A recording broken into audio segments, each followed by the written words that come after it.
She was not meant to be sold. Not for £11,000. Not to a man the entire county fears. But on a rain-soaked Tuesday, Wren Calloway became the price of her father's debt. Sent to a reclusive duke, a man whispered about in shadows. A man no one truly knows. She expects a monster. But what if the truth is far more dangerous? Before we begin, tell me, would you trust him? Or would you run? And if you love stories where danger turns into desire, subscribe. Your escape into romance awaits. Happy listening. Bought by the Duke, a Regency historical romance. Chapter 1. The letter arrived on a Tuesday. Wren Calloway knew something was wrong before she even touched it. The way her father's hands shook as he held it. The way he wouldn't look at her when she entered the study. The way the fire in the hearth seemed to shrink back from him as though even flames could sense his shame. "Papa?" He set the letter down on the desk, face down. "Sit, Wren." She sat. She was 23 years old and had learned, very early, that when Hugh Calloway said sit in that particular tone, low, hollowed out, like a bell that had already tolled, you did not ask questions first. You sat. You folded your hands. You waited for the ground to move beneath you. It moved. "I have made an arrangement," he said, "on your behalf." The fire crackled. Outside, rain had begun against the windows, soft and relentless, the kind that didn't stop for days. "What sort of arrangement?" she asked. He finally looked at her. His eyes were red-rimmed, not from weeping, she knew, from drink and sleeplessness, which were his preferred methods of avoiding the consequences of his own choices. Hugh Calloway was not a cruel man. He was something worse. He was a weak one. "You are to go to Dunore Hall," he said, "to the Duke of Ravenscroft." The name landed in the room like a stone dropped into still water. Wren had heard that name. Everyone had heard that name. You didn't live in the county of Wiltshire and remain ignorant of the Duke of Ravenscroft, not because he was present in society, but precisely because he was not. He had not attended a single assembly in 7 years. He did not accept invitations. He did not call on neighbours. He existed somewhere beyond the tree line at the far edge of the county, in a house that the locals described in whispers, with a face that no one under 40 seemed to have actually seen, and a reputation constructed almost entirely of rumour and fear. He destroyed a man's family simply for crossing him. There was a woman once. No one knows what became of her. They say he doesn't sleep. They say he watches the roads at night from the upper windows. They say he is not entirely right in his mind. Wren's hands were very still in her lap. "Why?" she said carefully. "Would I go to the Duke of Ravenscroft?" Her father picked up the letter, then put it down again. He pressed his fingers to his mouth. She watched him and felt, as she so often did in his presence, the particular grief of loving someone who continued to disappoint you. "I owe him a debt," Hugh said, "a considerable one." "How considerable?" Silence. "Papa, how considerable?" £11,000. The number sat between them. Wren counted her breaths, 1, 2, 3, because that was what you did when the world tilted. You counted something small and solid. You found your footing. 11,000, she repeated. It accumulated, over time. The cards. I thought I could recover it, Wren. I genuinely believed. How long? 3 years? 3 years. While she had managed this household on what remained of their income, while she had let 2 of the housemaids go and told the cook to reduce the marketing budget and smiled at the neighbours and pretended everything was perfectly fine. While she had quietly sold her mother's pearl earrings and told herself it was temporary, just temporary, Papa would sort himself out. Papa would find his footing. 3 years. And the arrangement, she said. Her voice was remarkably steady. She was proud of it, distantly. What precisely does it entail? Hugh Calloway looked at the window. The rain. The grey, nothing beyond the glass. You will go to Dunmore Hall and remain there. As a ward of sorts. A companion to the household. He requires a woman of good breeding to manage certain domestic matters, to Papa. Her voice cut clean through his fumbling. Look at me. He did. Am I being sold to pay your debt? The silence that followed was the loudest thing she had ever heard. He will not harm you, her father said, and the fact that this was his answer, not a denial, but a reassurance, told her everything. I have his word. He gave it in writing. You will be treated with every courtesy, with his word. She stood. She didn't know she was going to stand until she was already on her feet, and the sudden height of her, the sudden straightness of her spine, seemed to startle her father into something approaching shame. You have sold me to a man the entire county fears, and you offer me his word as comfort. Wren. I have no legal recourse, she said. Not a question. She already knew. An unmarried woman of no independent means was, under the law, precisely what her father held her to be. His to arrange. I am sorry, Hugh Calloway said. And the terrible thing, the thing that made her want to press her fist against her sternum to keep something inside her from breaking loose, was that he meant it. He was genuinely sorry. He simply hadn't been sorry enough to stop. She walked to the window. The rain came down. The garden beyond was grey-green and blurred. The rose bushes she'd tended since she was 12 years old, bending under the weight of water. When? She asked. Friday. 3 days. You may take your things, he said, uselessly. He said, whatever you need, you may bring. She pressed one hand flat against the cold glass and looked at the garden until she was certain her face was arranged correctly. Leave me, please, she said.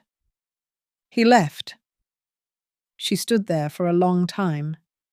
You will be treated with every courtesy. She thought of what she knew of Dunmore Hall, the iron gates that were never open, the servants who didn't gossip in the village because they apparently didn't come to the village at all, the upper windows where a figure was said to watch the road at night. She thought of the woman, the one no one knew what became of. She pressed her forehead to the glass and let it be cold against her skin, and she allowed herself, in the privacy of her own reflection, to be afraid. Then she straightened. If she was to be delivered to a monster on Friday, she would at the very least be delivered with her dignity intact. Friday came regardless of how she felt about it. The morning was still dark when the carriage arrived. Not her father's modest hired coach, but something else entirely. Black lacquered wood, no crest visible. 4 horses the colour of midnight standing with an eerie patience in the lane outside. The coachman sat utterly still, as though he had been carved from the same dark material as the vehicle itself. Wren's trunk had been loaded the night before. She had not slept. She came downstairs in her best travelling dress, deep green wool, because she refused to wear grey, refused to walk into that place looking like she had already surrendered. And she found her father in the entrance hall, unshaven, holding a cup of tea he wasn't drinking. He reached for her hand. She let him take it because she was not cruel, and because she loved him in spite of everything, and because she did not trust herself to speak. "Write to me," he said. "Please. As soon as you've settled." The word tasted strange. "Yes." She retrieved her hand gently. She picked up her small traveling bag. She walked to the door. "Papa." He looked up. "Do not gamble while I am gone." She held his gaze. "I need you to be here when this is over. Whatever this is. I need you to still be standing." His throat moved. She went out into the dark. The carriage ride lasted 4 hours. She had brought a book and didn't open it. She watched the landscape change, the familiar, gentle hills of her childhood giving way to something older, less managed, more severe. The trees grew denser. The road narrowed. Twice the carriage dipped sharply into valleys where the light didn't quite reach and then climbed again. And each time Wren gripped the edge of the seat and reminded herself to breathe. She catalogued what she knew, because cataloguing was useful, and fear was not. Facts. The Duke of Ravenscroft was the 6th Duke of that title. His name, she had learned from 3 careful hours with Debrett's peerage, was Dorian Voss. He had inherited the title at 19 when his father died. He was now 34. He had never married. He had attended university, Oxford, with distinction in classics and law. He had spent 2 years in the army. She hadn't found the details of his service or why he'd left. He had returned to Dunore Hall 8 years ago and, by all public accounts, simply stayed. No scandal that was documented, no cruelty that was provable, just absence, and rumour filling the shape of it. She clung to the law degree, to the Oxford distinction. These were not the credentials of a madman. They were the credentials of an intelligent man who had chosen isolation, and intelligent men who chose isolation did so for reasons. She wanted very much for the reason to be something she could manage. The carriage slowed. She looked out the window.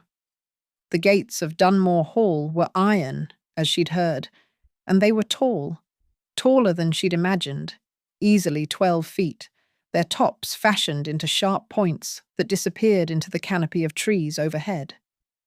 They stood open, barely, just wide enough for the carriage to pass through, as though they hadn't been opened by much and weren't planning to stay that way. Beyond them, a long gravel drive wound between rows of old oaks. Their branches arched overhead, interlocking, making a tunnel of them. No light came through. And at the end of the drive, Dunore Hall, stone, old stone, the grey of deep winter, 3 stories of it climbing against a sky that had gone the colour of pewter. The windows were tall and narrow and dark. The ivy on the east wing had gone untrimmed and crept toward the roofline like something reaching. A single light burned in a ground-floor window. One light. In all that stone. Wren's mouth went dry. The carriage stopped before the front entrance. Wide stone steps, a heavy door of dark oak, iron fittings. A woman stood waiting at the top of the steps. Older, perhaps 60, with a composed face and a ring of keys at her belt and eyes that assessed Wren in 3 seconds flat. A footman Wren had not noticed opened the carriage door. She descended. The air smelled of rain and wet stone and something green and old. Pine, perhaps, or moss. The silence here was different from the silence she knew. Not peaceful. Watchful. Miss Calloway. The woman at the top of the steps. Her voice was clear and unhurried. "I am Mrs. Holt. I keep this house. You will be comfortable here." Not welcome. Comfortable. "Thank you," Wren said, and climbed the steps and walked through the door, and the dark closed around her. Mrs. Holt showed her through the entrance hall. Stone floors, high ceilings, portraits of dead Voss looking down with varying degrees of severity, and then up a wide staircase to the first floor and down a corridor lit by wall sconces that cast more shadow than light, and finally through a door into a room that stopped Wren's breath. Not with dread, with unexpected beauty. The room was large, with a bay window overlooking a walled garden, not overgrown, as she'd expected, but deliberately wild, roses everywhere, white and pale pink and deep red, growing in rambling abundance over stone walls and iron arches. A stone bench, an old pear tree, the grey sky above, and the whole of it framed in the window like a painting. The room itself, warm colours, cream walls, dark wood furniture, a fireplace already lit, a small writing desk by the window, bookshelves along one wall, actually filled, she noted, with what appeared to be real books rather than decorative ones.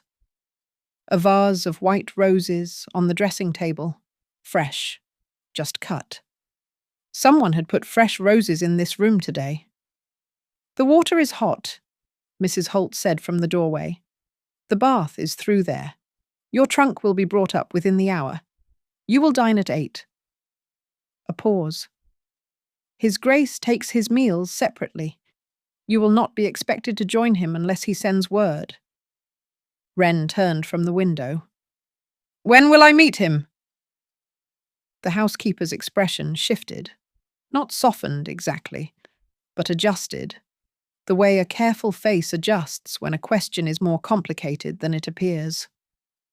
"When he is ready," Mrs. Holt said, and then quietly, "He is not what the rumours say, Miss Calloway. I have served him for 14 years.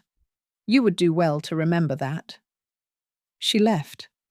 Wren stood in the beautiful room with its roses and its fire and its books in this dark, watchful house, and listened to the silence and tried to determine whether she believed her. She did not meet him that night, nor the next morning, nor the afternoon that followed, which she spent exploring what she was permitted to explore. The ground floor library, which was extraordinary, wall to wall and floor to ceiling with more volumes than she'd seen outside of a subscription library. The walled garden, which was indeed intentionally tended in its wildness, and where she walked for an hour and felt the cold air on her face and told herself this was not a prison. Look, you can walk freely. This is not a prison. And the long gallery on the first floor where the Voss ancestors watched her from their frames. She stopped before the most recent portrait. No name on the placard yet. It had been left blank, as though whoever had commissioned it had not yet decided what to call him. The man in the painting was perhaps 30. Dark coat, dark eyes, a face that was all clean lines and controlled arrangement, jaw, brow, the set of a mouth that gave nothing away, no smile, no warmth, precisely, but not cruelty either, something more like containment, like a man who had learned to hold himself very carefully. He was not what she had expected. She had expected something uglier, something that matched the rumours. She studied the portrait for a long time, the way she had learned to study things, carefully, methodically, looking for what was actually there rather than what she'd been told to see. He is not what the rumours say. She went to bed that night, still uncertain. On the morning of her 3rd day at Dunore Hall, she met the Duke of Ravenscroft. Chapter 2. She was in the library.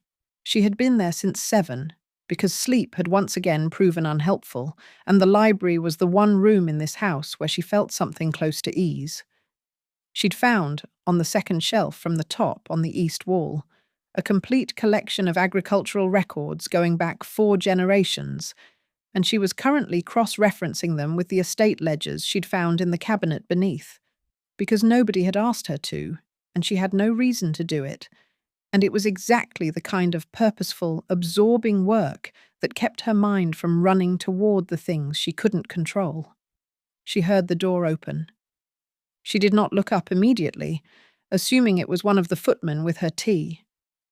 "You are reading the estate records." The voice was not a footman's voice. She looked up. He was standing in the doorway, not leaning, not filling it with any kind of theatrical presence, simply standing, as though he had arrived and stopped and was now waiting. He was taller than the portrait had suggested, or perhaps it was simply that a painted man on a wall carried none of the weight of a real one. Dark coat, simply cut. Dark eyes, very dark, nearly black in the library's morning light, fixed on her with an attention that was entirely unnerving precisely because it was so still. No expression that she could name, no displeasure, no welcome, just attention. Wren set the ledger down. She rose. She did not curtsy. She was not sure of the protocol, and she would not perform deference she hadn't determined he'd earned. "I am," she said. "I hope that is not a problem." A pause. He looked at the ledger, then at her, and something moved behind his eyes that she couldn't classify. "The tenant records for the North Quarter," he said. "There is a discrepancy in the 09 harvest figures that has not been reconciled." She blinked. "I noticed that," she said. "On page 43, the yield listed doesn't match the receipts from the following spring." He walked into the room, not toward her, toward the bookshelf. He pulled a thin volume from the third shelf without looking, clearly knowing exactly where it was, and crossed to the table and set it beside her open ledger. "Parish accounts," he said. "The actual yield is in there." She looked at him. He was perhaps 3 feet away. Up close, the face from the portrait was more. Not more handsome, exactly, though he was that. More present. More real. There was a scar along his left jaw, thin and old, that the portrait hadn't shown. His hands, resting on the back of a chair, were large and scarred at the knuckles. Not a man who had only ever lived in libraries then. "You are Miss Calloway," he said. "I am." She paused. "And you are the Duke of Ravenscroft." "Voss," he said.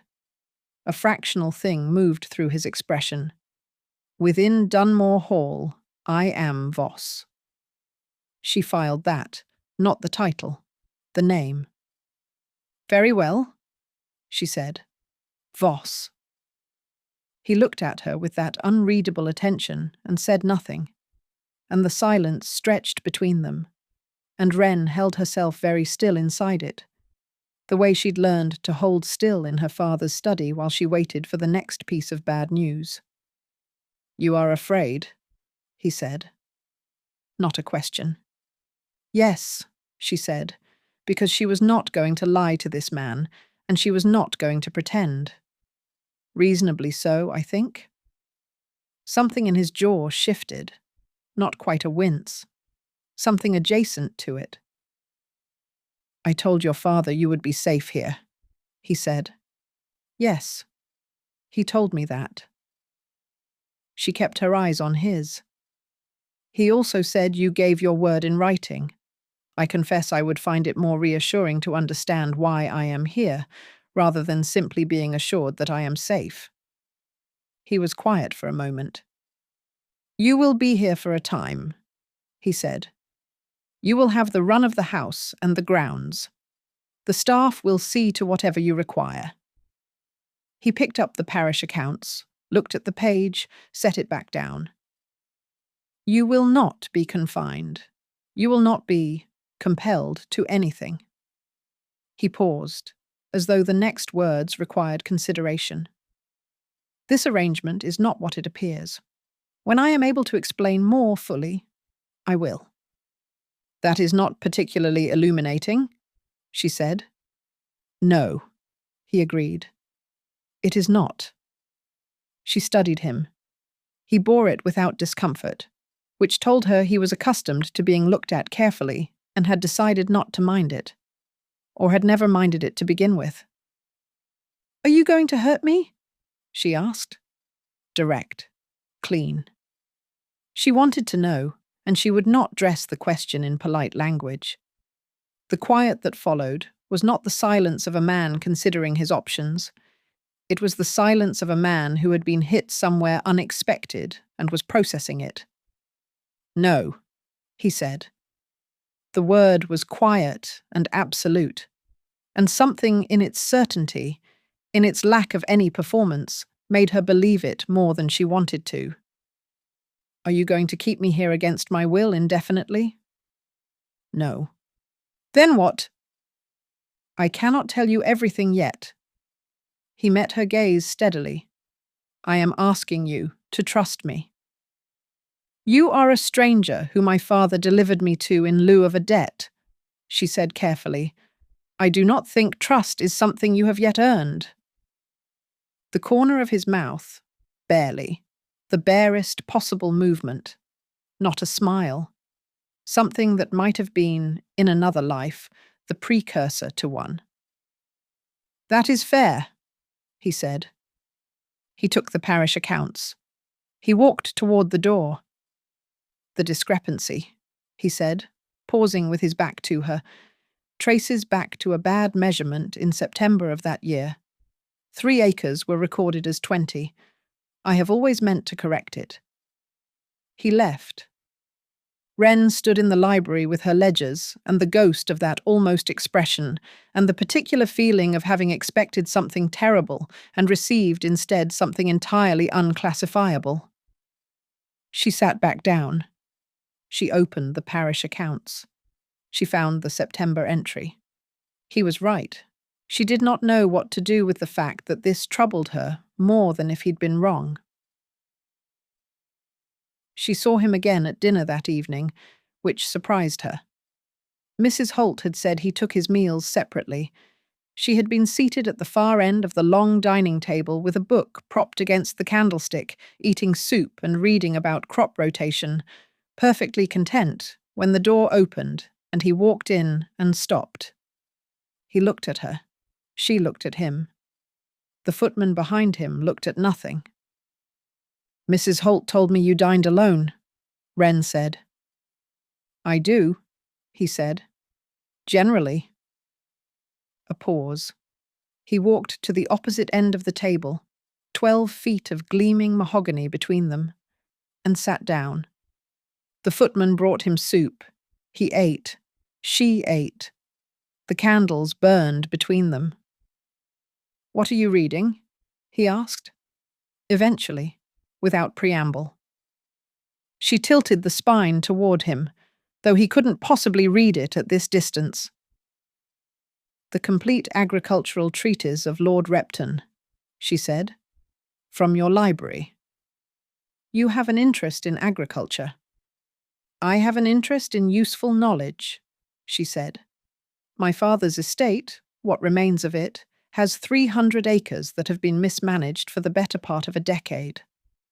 I've been trying to understand the soil rotation problem in the South Field." He set his spoon down. "A drainage issue," he said, "not rotation." She looked up. "I beg your pardon?" "The South Field at Calloway Park. The soil compaction in that area is consistent with poor drainage, not nutrient depletion. There is a blocked culvert on the eastern boundary that has been diverting water since—" He paused. "Since at least 4 years ago." She stared at him. "How do you know about Calloway Park?" He picked up his spoon again, looked at his bowl. "I know most of the estates in the county." "That specifically? A blocked culvert on the eastern boundary?" He said nothing. She looked at him across the 12 feet of mahogany and the silver and the candle flames, and something shifted in her understanding. Not into clarity, but into a different kind of uncertainty, less frightened, more alert. Why do you know my father's land that well? She didn't ask it. Not yet. She filed it, carefully, with the other things she was filing. The roses, the books, the ledger discrepancy he'd already known about, and the absolute steadiness in his voice when he'd said no to hurting her. "Thank you," she said, "for the drainage observation." He inclined his head. A minute, formal thing. They finished their dinner in silence that was somehow less cold than it had been at the start. Chapter 3. A week passed. Then another. Wren Calloway was practical by nature and desperate by circumstance, and she had learned, in the years of managing her father's household on dwindling funds, that the most effective response to an impossible situation was to make yourself useful. Useful people had purpose. Purpose was armor. So she made herself useful. It started with the ledgers. She had found, in her continued work through the library records, that the Dunore Hall estate accounts for the past 3 years were in a state of, not disarray, exactly, more like neglect. Things were being handled, bills were being paid, the estate ran. But there was no forward planning, no analysis, no cross-referencing. It was the management of a house by a man who was very good at many things, and either didn't care about accounts or didn't have time for them.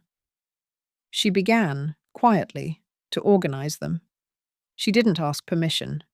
She simply did it, because the work was there, and she could do it, and it gave her something to think about that wasn't the cold question of what her future held. On the 9th day, Voss walked into the library at his usual time.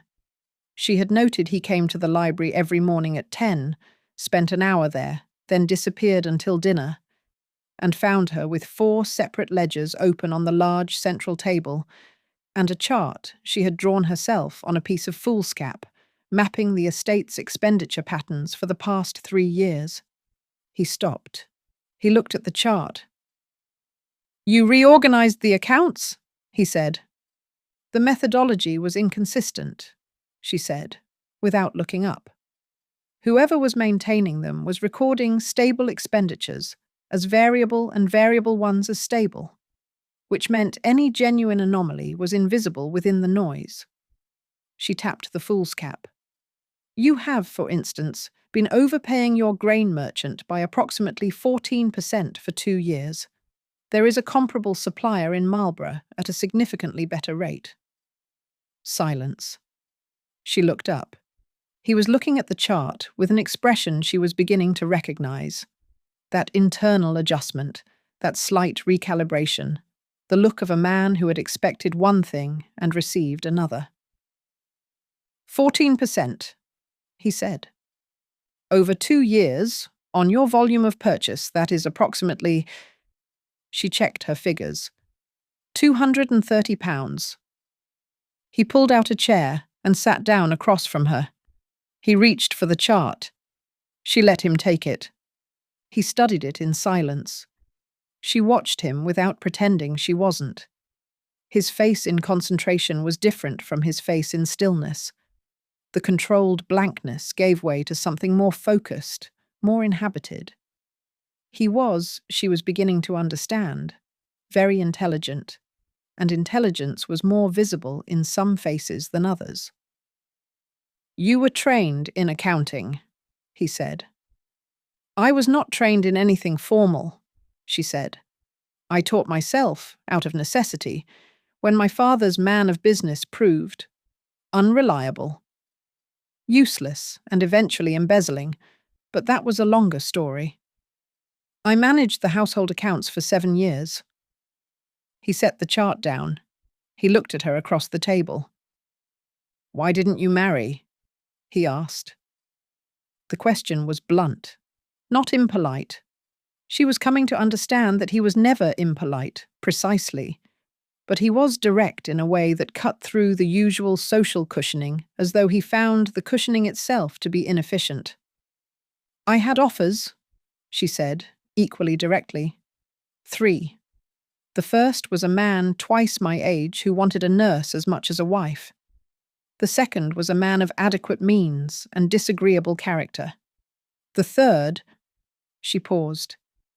The third was someone I might have considered, but my father's financial situation had become apparent by then, and he withdrew. He withdrew because of the debt. Because of the debt? Yes. Voss looked at the chart again. His finger traced one of the lines she'd drawn. You were worth more than that. It was said flatly, not as a compliment seeking a response, as a statement of fact, in the same tone he'd used to tell her about the blocked culvert. Wren looked at him and felt something strange move through her chest, something she didn't name because she wasn't ready to. That is kind, she said. It is not kind. It is accurate. He stood. He took the chart with him. I will contact a different grain merchant this week. He left. She sat with the remaining ledgers and the strange feeling in her chest and the fact that this man, this feared, reclusive, allegedly monstrous man, had just told her she was worth more than being abandoned for her father's debts, and had said it like it was simply obvious. She opened the next ledger. She was going to need more foolscap. 10 days later, she tried to leave. Not to run. She wasn't foolish enough to think she could simply walk away from this with no consequence to herself or her father. But she had been at Dunore Hall for 19 days, and she had not received a single letter from home, and she had begun to wonder, in the small hours when sleep refused her, whether her father was all right, whether the house was standing, whether anyone had thought to feed the dog. She asked Mrs. Holt about a carriage to the village. Mrs. Holt's expression did something complicated. I will inquire, the housekeeper said, and went somewhere, and came back 40 minutes later to say that Miss Calloway's carriage would be ready at 2 o'clock. Wren was ready at 1:30. Bonnet, gloves, her green travelling coat. She came down the main staircase and turned toward the entrance hall and found Voss standing at the bottom of the steps. He was in his coat, as though he also intended to go out. He was not looking at her with any kind of challenge. He was simply there. Mrs. Holt said you wished to go to the village, he said. I want to send a letter, she said, and perhaps receive one, if the post has come. The post comes here, he said. It came this morning. He produced, from inside his coat, 2 letters. He held them out to her. She came down the last few stairs and took them, both from her father. She recognized the handwriting. She tucked them into her bag. I would still like to visit the village, she said. Of course, he said. I will accompany you. She looked at him. I don't require accompaniment. I am not offering accompaniment for your comfort, he said, and his voice was not unkind, but it was careful, more careful than usual, which meant something. I am asking you to allow me to come. Why? He held her gaze. Because the village is where rumour lives, and rumour has been known to reach people who should not be reached. She studied him, the careful face, the very still eyes. I cannot tell you everything yet. If I walk out those gates alone, she said slowly, what happens? Nothing, from me, he said. I will not stop you by force. But if certain people learn where you are, Miss Calloway, if they learn your father's daughter is unaccompanied and accessible. He stopped. His jaw tightened. You came here because you were not safe. I want you to understand that. Fully. You came here because your father's debt was not the most dangerous thing he'd involved you in, without knowing it. The entrance hall was very quiet. The rain was back against the high windows, soft and grey. Tell me, she said, quietly. Tell me now. He looked at her for a long moment. Something moved across his face. Not reluctance, exactly. More like the calculation of a man deciding how much truth the other person could hold right now. "Your father owed money to more than one person," he said. "The other creditor is not someone who accepts property or household management in lieu of payment. He is someone who has, in the past, resolved debts through means that are—" A pause. "Not legal, not safe. You were becoming visible to him, Miss Calloway. When the debt fell due and your father could not pay, you were visible." Wren's hands were still. Her breathing was very controlled. "And you?" she said. "What do you get from this? From having me here?" He was quiet for a moment. "Your father's debt to me is paid," he said. "In full. Consider that your freedom, not your cage?" She looked at him for a long time. "You bought his debt from someone dangerous," she said, "to remove it from that person's hands. And then you used that debt to remove me from that person's reach." He said nothing, which was, she was learning, itself a kind of answer. "Why?" she asked. "Why would you do that? You don't know me. You don't know my father." "I know enough," he said. "That is not an answer." "No," he agreed. "It is not." She looked at the front door, the grey light beyond, the gates standing open just that much. "I would like to go to the village," she said finally, "and I would accept your company, if it is offered." Something in his shoulders eased, barely, a millimetre of something, and she thought, "This man has been bracing for me to run, all of these 19 days. "The carriage will be ready in 10 minutes, he said, and he went to tell them.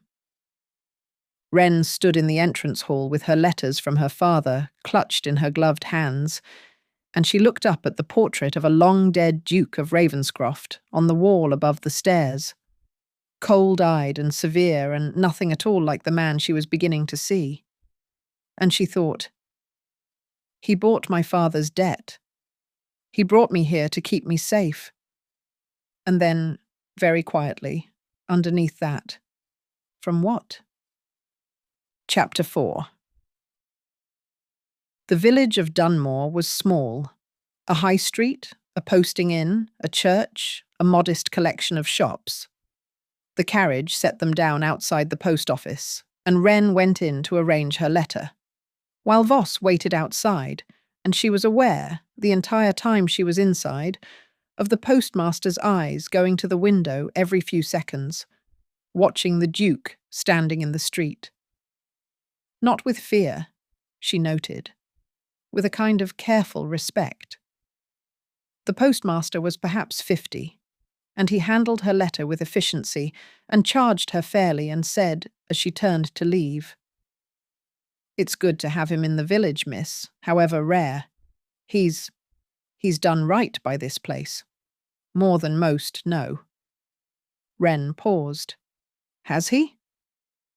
"The mill," the man said, as though this explained everything. And then, as though he'd said too much, he went back to his sorting.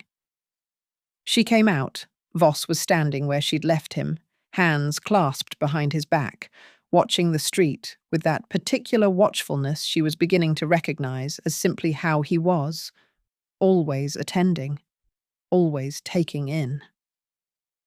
"The mill," she said. He looked at her. "I beg your pardon?"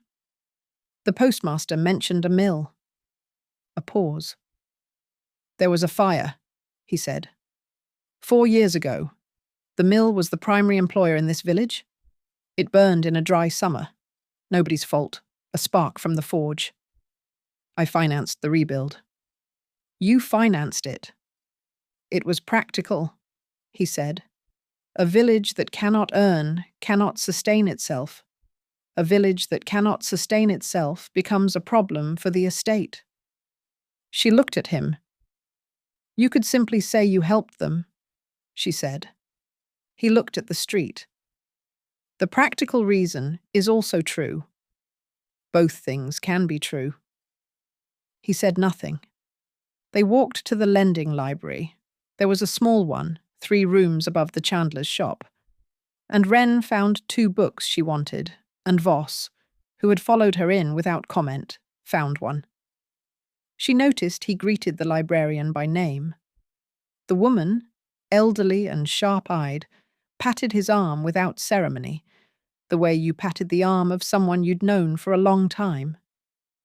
In the carriage home, she held her books and watched the landscape go past and tried to reconcile everything she'd collected.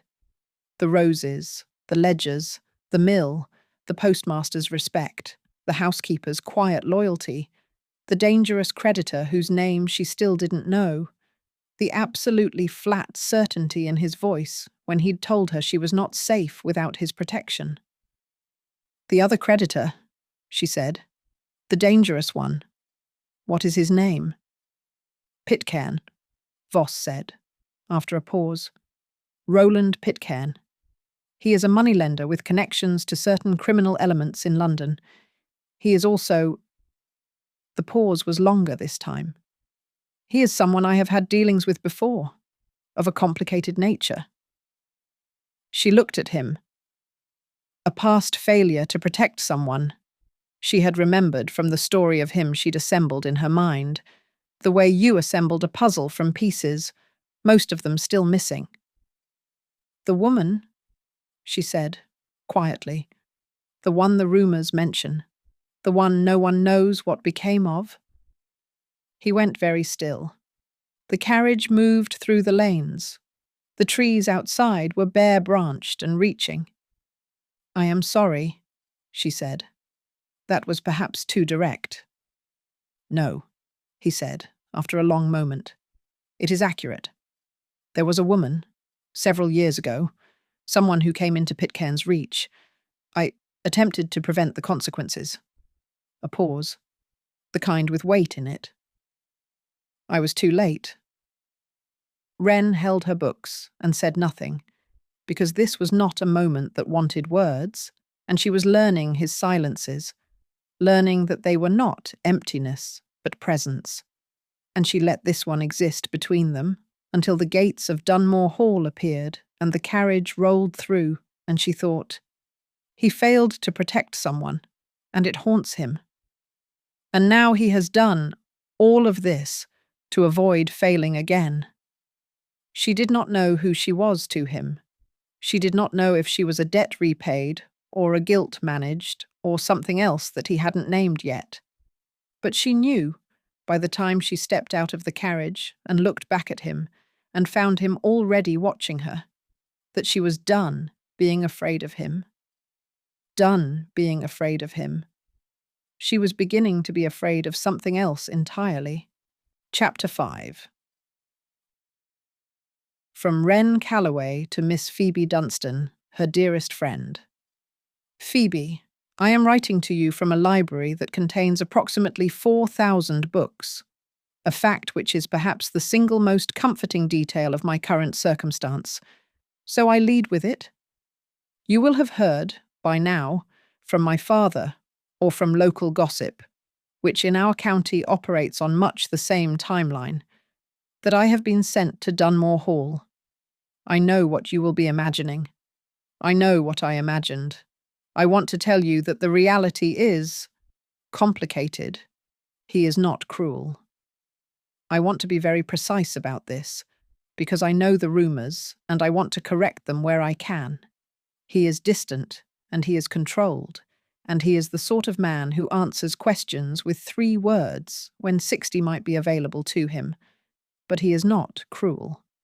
The staff are loyal to him, genuinely, not out of fear. The village respects him. He financed the rebuilding of the mill after the fire, Phoebe, anonymously, though it is apparently not much of a secret. I do not know yet what I am to him. I know that the situation is not what my father presented it as. I know there is more to why I am here than I have been told, and I am working on that. I am well. I am safe. The roses in the walled garden are extraordinary. Please write back and tell me everything I am missing, including all village gossip, no matter how minor. Your Wren. From Miss Phoebe Dunstan to Wren Calloway. Wren, I have read your letter 4 times. I have cried twice, once from relief and once from something I cannot entirely name. He is not cruel. Wren, do you know what a sentence that is, coming from you? From the woman who once made me recount a man's entire conversation history before she would accept a single country dance with him? You have been there less than a month, and you are already defending him. I am not saying this to alarm you. I am saying this because I know you, and I know that you do not expend words defending people who don't merit it. The gossip here. Your father has been sober for 3 weeks.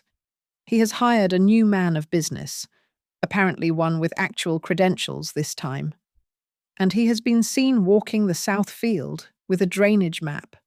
I do not know who suggested the drainage approach, but I suspect it was not his own idea. Write again soon. I shall worry until you do. H. Wren folded Phoebe's letter and held it for a moment. Her father had a drainage map. She thought of Voss, at dinner, telling her about the blocked culvert on the eastern boundary. She thought of how specifically he'd known it. She thought of the drainage map her father was apparently now walking with. He had told her father too. He had told her father how to fix his own land. She put the letter in her desk drawer and sat for a long time in the chair by the window, looking at the winter garden below, and felt something happening inside her chest that she was absolutely not ready to examine. Not yet. Chapter 6. 6 weeks in. She had established by this point a routine. Morning, library and accounts.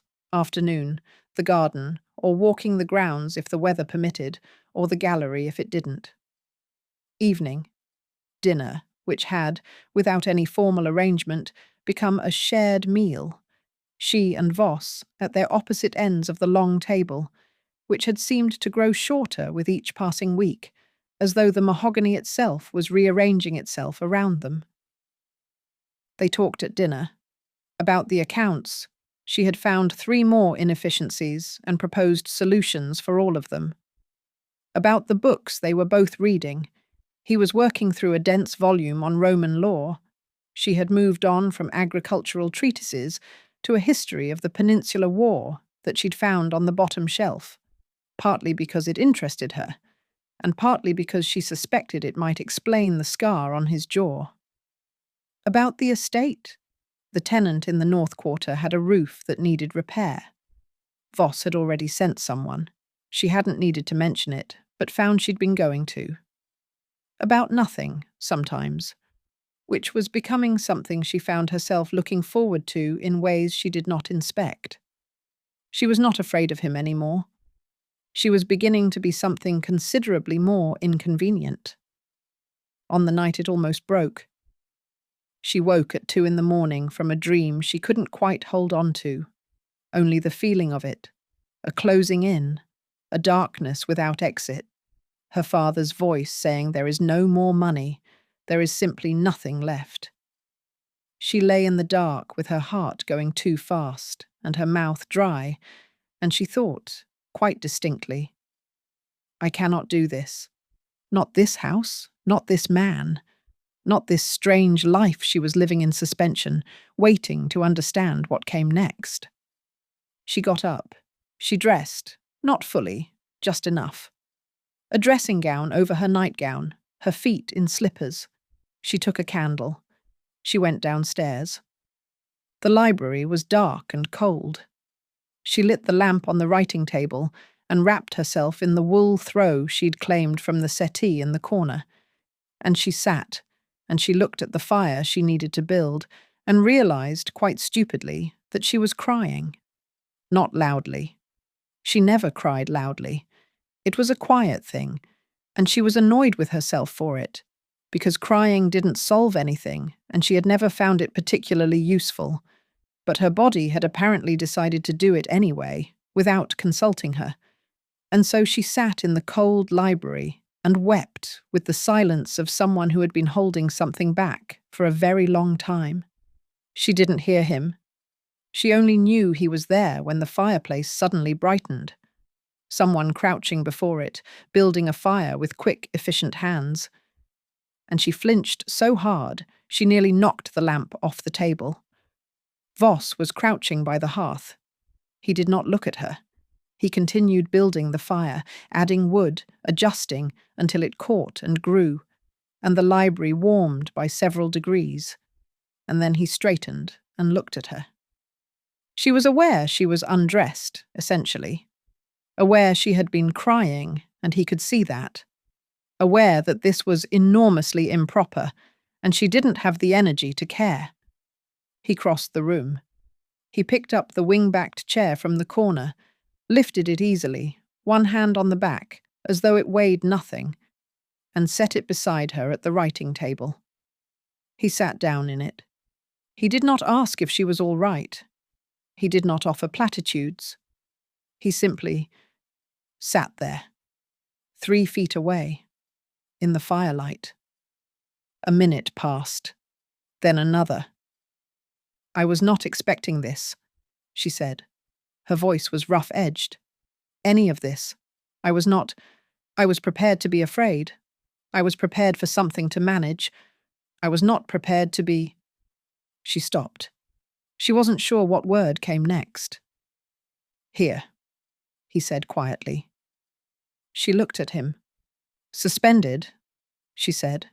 "In between. Not knowing when it ends." He looked at the fire. "I know." "Do you?" A pause.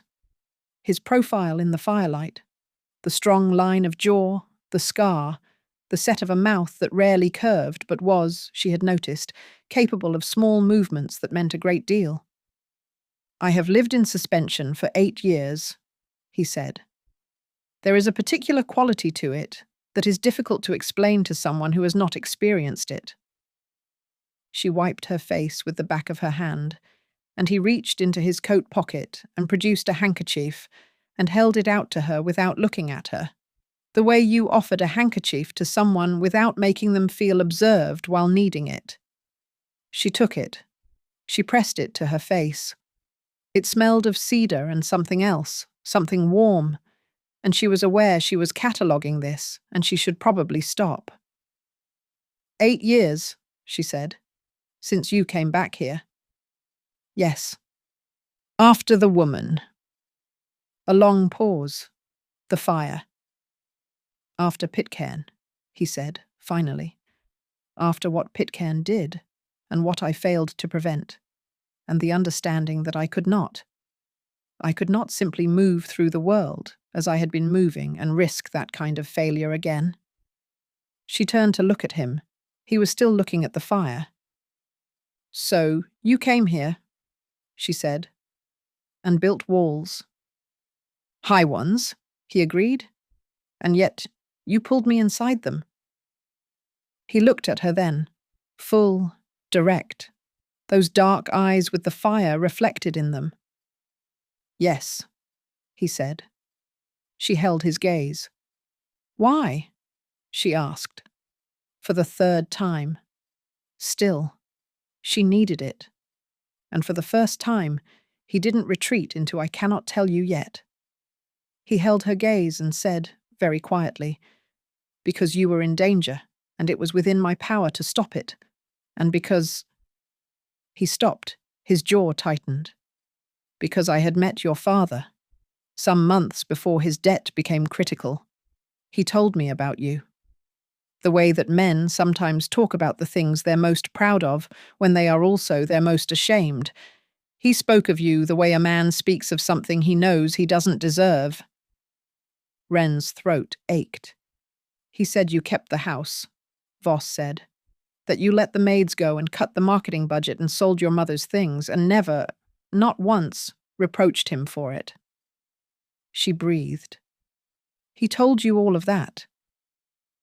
At quite considerable length, he said, and there it was. Barely, the faintest trace of something dry and almost warm in his voice. In a tavern in Marlborough. He had been drinking. I had not intended to sit down. She laughed. It surprised her. A small, broken sound that wasn't quite a sob and wasn't quite a laugh and was somewhere in between. She pressed the handkerchief to her mouth. "I'm sorry," she said. "Don't be." He was still looking at her. It was the most honest conversation I'd had in years. She lowered the handkerchief. She looked at him in the firelight and felt, very clearly, the specific weight of this moment. Two people, alone at 2 a.m, a fire between them. Something shifting in the air that was not comfortable and was not safe, and was, she suspected, entirely inevitable. "Thank you," she said. "For the fire." He nodded. "And for the handkerchief." "Keep it," he said, and stood, and replaced the chair in the corner with the same unhurried efficiency with which he'd moved it. He walked to the door. "Voss," she said. He stopped. "I'm glad I'm inside the walls," she said. The pause was the longest yet. "So am I," he said. He left. She sat in the warm library with his handkerchief in her hands and the fire he'd built throwing light across everything, and she thought, "I am in a great deal of trouble." She was right. Chapter 7. Spring came to Dunmore Hall the way spring came to old stone houses everywhere. Reluctantly, and then all at once. One morning the garden was winter bare and grey, and the next, or so it seemed.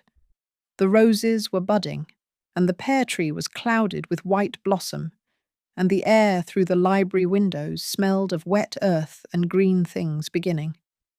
Wren found, in the 2nd month, that she had stopped counting days. This disturbed her a little when she noticed. She had been counting days, an internal accounting, a tally kept to remind herself that this was temporary, that she was in suspension, that there was a life waiting for her beyond these gates. And then one afternoon, she was deep in a letter she was writing to Phoebe about the rose varieties in the walled garden, and she realized she had not thought about the gates in 4 days. She put her pen down. She looked out the window at the garden below, where the groundskeeper was working in the far corner, and the roses were rioting in impossible abundance. "What are you doing, Wren?" She picked up her pen. She finished the letter. She did not answer the question. Voss had begun to find excuses to be in the same room. She noticed this gradually, the way you notice water rising. Not the individual moments, but the accumulated pattern. He had always come to the library at 10. He now stayed until noon, seated in the wing-backed chair he had apparently claimed as his own, reading his Roman law or his military history, or twice, a novel that he held with the slightly guilty air of a man engaged in something he considered frivolous. He walked the grounds at 4, and had started, without comment, to walk the same circuit she walked at the same time, though they had arrived at this arrangement through a series of coincidences so consistent as to have ceased to be coincidences. They talked on these walks, about everything and nothing, about the tenants. The north quarter roof had been fixed. The family had sent a jar of preserves by way of thanks, which had appeared on the breakfast table without explanation. About her father's letters, he was still sober. The drainage work had begun. He'd found a paying guest for the East Wing, which Wren privately thought was the best news she'd received in years. About the Peninsular War chapters she was working through, he had been there, she had finally confirmed, 2 years as a junior officer, though he told her this with the brevity of someone who has filed certain things in a room they don't open. About small things. About the name of the groundskeeper's dog, Ptolemy, absurdly. About the book he'd caught her laughing at in the library, a Gothic novel she'd found on the back shelf, which she'd denied enjoying, and which she was currently 50 pages into. About the way the light hit the south garden at 5 in the afternoon, which she'd mentioned once, and he'd looked at immediately, and then said nothing, just looked, and she'd thought, he sees it. He sees exactly what I mean. She was building a picture of him that complicated every earlier version. A man who had served in a war he didn't talk about. Who had come home to a grief he also didn't talk about. The woman, Pitken, the failure. And built a life that looked like retreat but functioned like defense. Who ran his estate with scrupulous care. Who knew the name of every tenant. Who had funded a village mill and told no one. Who sat across dinner tables and asked precise, direct questions because he was interested in the answers, not because he was performing interest. Who built fires in cold libraries at 2 in the morning and then sat with a crying woman in comfortable silence because he understood that sometimes silence was what was needed. She was building this picture, and the picture was making her chest do something entirely inconvenient every time she was in the same room as him. The day she knew it had gone somewhere she couldn't walk back from. They were in the garden. She had been cutting roses. She'd asked if she might, and Mrs. Holt had produced secateurs with the air of someone who had been waiting to be asked. And Voss had come out, not to walk, but apparently just to stand on the stone steps and watch the afternoon light change. She'd been cutting and chattering about the different varieties, and he'd been watching her with that quiet attention. And she'd looked up in the middle of telling him about the difference between Gallica and damask roses and found him smiling. Not the near smile, not the fractional thing. A real one, small, private, a thing she suspected he wasn't entirely aware of, because when she registered it and went quiet, he noticed her noticing, and the smile was gone, smoothed back into the usual controlled arrangement. But she'd seen it. She held her roses and looked at him and felt her entire chest rearrange itself. Oh, she thought. Oh, I am in so much trouble. The damask variety, she said, very carefully, returning her attention to the rose in her hands, has a more complex scent. Multiple layers. You think you've identified it, and then there's another one underneath. Yes, he said. His voice was slightly different. Just slightly. I think I prefer it to the simpler ones, she said. More interesting. A pause. I see, he said. She kept her eyes on the roses. She could feel him looking at her. Wren, he said. She looked up. He almost never used her name. He was looking at her with an expression she had not seen before on his face, not the controlled stillness, not the almost smile, not the concentration. Something more open than any of those. Something that looked, from across the garden, almost like wanting. He looked away first. The damask, he said, was my mother's favourite as well. He went inside. She stood in the garden with her roses and her secateurs and a heart that was doing something entirely against her better judgment. And she thought, he said my name. He said it like he'd been saying it privately for a while. She was in trouble. Chapter 8.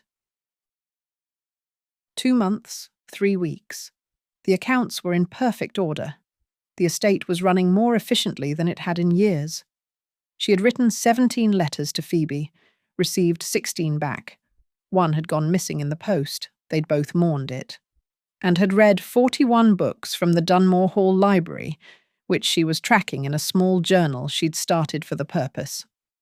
She had also, in the privacy of her own chest, fallen irreparably in love with the Duke of Ravenscroft, and was doing an increasingly poor job of pretending otherwise. The almost happened on a Thursday. She had been working through the morning accounts when Voss came in and said, without preamble, that there was a problem with the north stable roof and would she like to come and look at it, which was a question that she was 70% certain was an excuse to spend an hour in her company, and she said yes immediately, which was its own kind of confession. The stable yard was across the main courtyard, and they had been walking through it when a loose stone on the wet cobbles caught her heel, and she went down. Not all the way, not dramatically, but enough to pitch sideways sharply, and he caught her. His hands were at her arms. Her hands had gone to his forearms instinctively, grabbing hold, and she ended up half-steadied, half-pressed against him, facing him, close enough to see the individual darker ring around his irises. Neither of them moved. His hands on her arms were warm through the wool of her dress. Her hands were gripping his forearms, and she was aware of the muscle beneath the fabric, the solidness of him, the way he had moved so quickly to catch her without a moment of hesitation. His face was very close, and something in his expression had come entirely undone. The usual control was gone, or not gone, but insufficient, like it was there, but not holding. She could feel him looking at her the way she'd felt sunlight on her face sometimes, that specific, directed warmth. She should step back. She should release his arms. She should say thank you, how clumsy of me, and establish approximately 4 feet of respectable distance, and they should both pretend this was simply a near fall on wet cobbles. She did not step back. He looked at her mouth. Once. Briefly. And then back up to her eyes, with the expression of a man who had just done something he hadn't intended and was now applying every available resource to not doing it again. He released her. Gently. Carefully. His hands at her arms, then at her elbows, then gone. And he stepped back, not quickly, but deliberately, and the distance between them was suddenly enormous. "You are unhurt," he said. The words came out slightly rough-edged. "Yes," she said. Her voice was entirely too soft. "Thank you." He looked at the stable roof. She looked at the stable roof. Neither of them saw it. "The problem is there," he said, pointing at something she didn't see. "A section of the lead flashing has lifted in the winter storms." "Yes," she said. "I see." She did not see it. He spent 12 minutes talking about the stable roof. She listened to his voice, and not a single word, and was aware, with perfect clarity, that she was going to think about the way he'd looked at her mouth for approximately the rest of her life. That evening at dinner, the table between them felt different, not smaller, charged, like the air before lightning, when everything has a weight to it that it doesn't usually carry. She poured her wine. She looked at her plate. "Voss?" she said. "Miss Calloway." She looked up. He was looking at her, and there it was again, that insufficient control, that thing behind his eyes that he was working very hard to contain. "I am Wren," she said. "You have called me that before. Once. In the garden." A pause. "Yes." "I should like you to continue," she said. "If that is not, if you are amenable." He looked at her for a long, quiet moment. "Wren," he said. Just her name. Nothing else. And she thought, "This is going to ruin me, and I am not certain I mind." Chapter 9. She told Phoebe everything. Not in the letter she sent. That letter was careful, measured, The letter of a woman who had her feelings organized into neat compartments and was managing them sensibly. That letter said things like, "He is unexpectedly thoughtful, and I find the situation less distressing than anticipated. And the library here is truly exceptional." The letter she wrote at midnight and burned in the fireplace was different. "I think about him constantly, Phoebe. I think about the way he said my name in the garden. Once. Just once. And I have replayed it so many times the memory is wearing thin at the edges. I think about his hands, catching me in the stable yard, and how I did not want him to let go. I think about the way he looks at me across the dinner table sometimes, when he thinks I am occupied with my food or my book. And when I look up and catch him, he doesn't look away quickly, like a man embarrassed.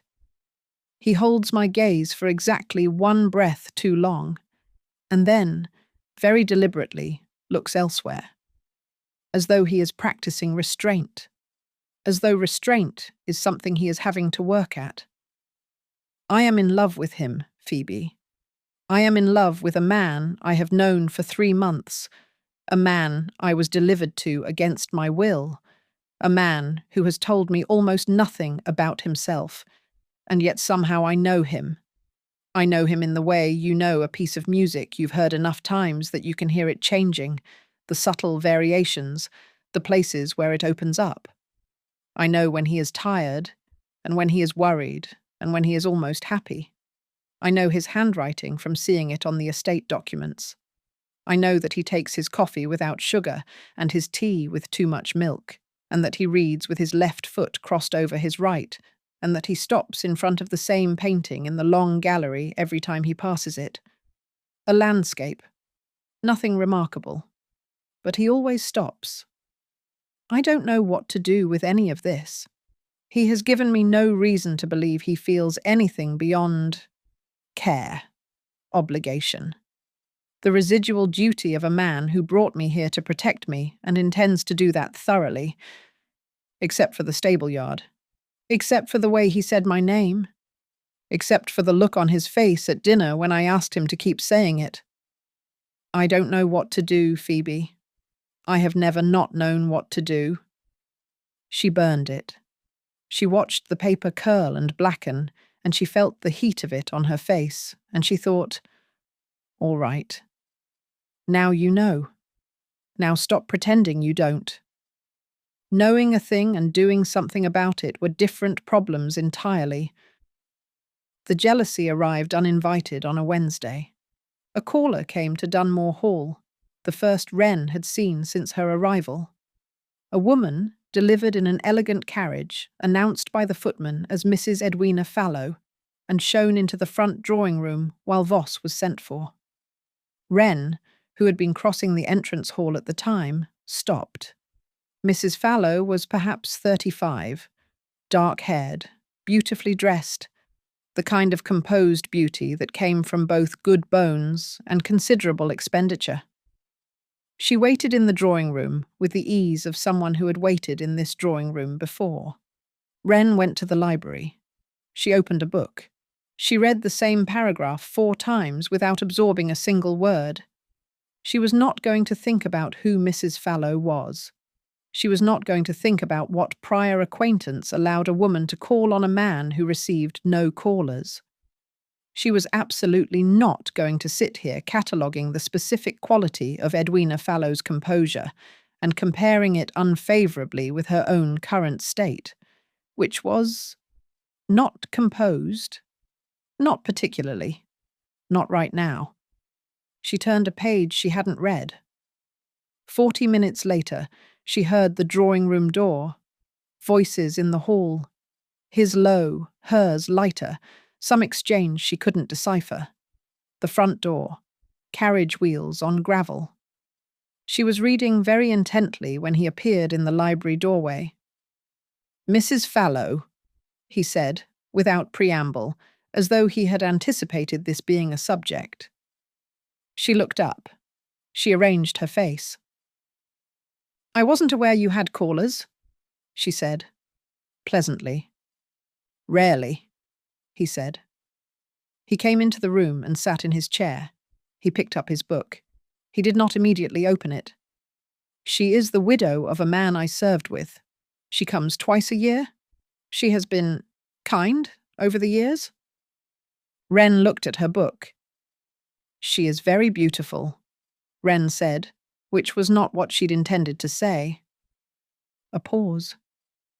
She is also, Voss said carefully, someone I have no feeling for beyond gratitude and old friendship. Wren looked up.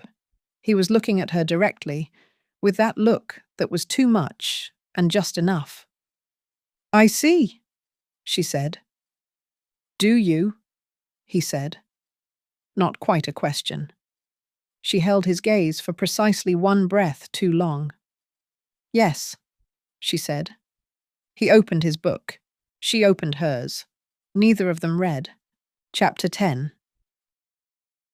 She went to him that evening. Not dramatically, not with a speech prepared or a derention ready. She simply found herself standing outside the door to his study at 9 o'clock, which she had never done before, and she knocked. Come. She went in. He was at his desk, papers before him, coat off, his shirt sleeves rolled. She had not seen him in shirt sleeves before, and she was very careful not to notice this any more than minimally necessary. He looked up. Is something wrong? He asked. No, she said. I wanted to. She stopped. She wasn't sure what she wanted, exactly. She'd followed the feeling rather than a plan, and the feeling had brought her here. And now she was standing in his study at 9 in the evening, and he was looking at her with that open expression he wore only sometimes, only in unguarded moments. And she thought, just say it. Part of it. Just the edge of it. Earlier, she said, you clarified about Mrs. Fallow. He waited. I want you to know that you didn't owe me that clarification, she said. I have no claim on you. I wouldn't presume that this arrangement… Wren. Her name, quiet and exact. Why did you come here tonight? She looked at him. He was utterly still, and his eyes were very dark, and the fire in the study was behind her, so she couldn't see his face as well as she wanted to. Because I couldn't sleep, she said. Why couldn't you sleep? She breathed. Because I thought about you all evening, she said. And I needed to see that you were here, that you were… She stopped. This was not the speech she'd imagined having. This was something rawer and more honest, and she hadn't quite decided if she was brave enough for it. He pushed back his chair. He stood. He came around the desk. Slowly, not rushing it, giving her every opportunity to step back if she wanted to, and stopped several feet from her. Close enough to see his face properly now. Close enough to see the thing in his expression that she'd been cataloguing for weeks and hadn't let herself name. It was want. It had always been want. What are you telling me? He asked. His voice was low and careful, the voice of a man who was managing himself very precisely. I don't entirely know, she said honestly. I know that 3 months ago I was terrified of you, and now I… She pressed her fingers against her sternum. Now there is something here that has nothing to do with fear, and everything to do with you specifically, and I don't know what to do with it. He was so still. I told you, he said. When you first asked what you were to me, I said a responsibility. Yes. And then you asked if that was nothing more. His jaw, that slight tightening. And I said, nothing I am permitted to claim. I remember. The reason I said permitted, he said, is that this situation is not equal. You came here without choice. You are here because of a debt, a transaction your father made, not you. For me to... He stopped. He pressed a hand over his mouth briefly, then lowered it. For me to feel things for you under those circumstances and act on them, that is not something a decent man does. A decent man waits. A decent man ensures the situation is resolved, and the choice is genuinely yours before he... Dorian, she said. He stopped. She had never called him that. She had never used his given name. His eyes changed, something in them, sudden and unguarded. The choice is mine, she said. Right now. Tonight. It has been mine for some time, I think, because whatever walls this arrangement placed around me, they are not the kind that make me a prisoner. You made certain of that. You made certain I had the library and the garden and the letters and the ability to walk out those gates. She took one step forward, not closing the distance entirely, just narrowing it. So don't tell me the choice isn't mine. Don't protect me from myself. He looked at her. Wren, he said, and her name in his voice at this proximity, with that expression on his face, was almost unbearable. If I allow myself... He stopped again. I am not good at this. There has not been... It has been a very long time since I have permitted myself to... I know, she said softly. I don't want to hurt you. I know that too. The situation with Pitken is not resolved, he said. You are still not entirely safe. My past is... He exhaled. There are things I haven't told you. There are parts of this that are... Tell me, she said. Tell me everything, Dorian. I am not made of glass. He looked at her for a long moment.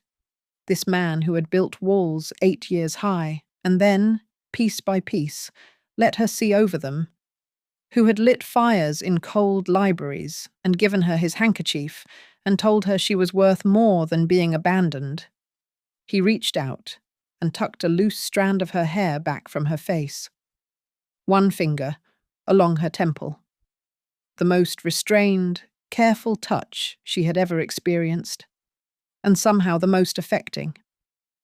Not tonight, he said. Tonight I only want to tell you... He pulled his hand back.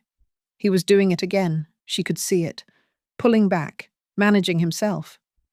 You are not a responsibility. You have not been only that for some time. She breathed. That will do, she said. For tonight. Good night, Wren. Good night, she said, and turned, and walked to the door, and she was absolutely not going to turn back around. She turned back around. He was standing exactly where she'd left him, watching her go, with an expression she was going to hold in her memory for the rest of her life. Dorian, she said. Yes. Tomorrow, she said. Tell me tomorrow. The rest of it. He nodded. She went. Chapter 11. He told her the next morning in the library.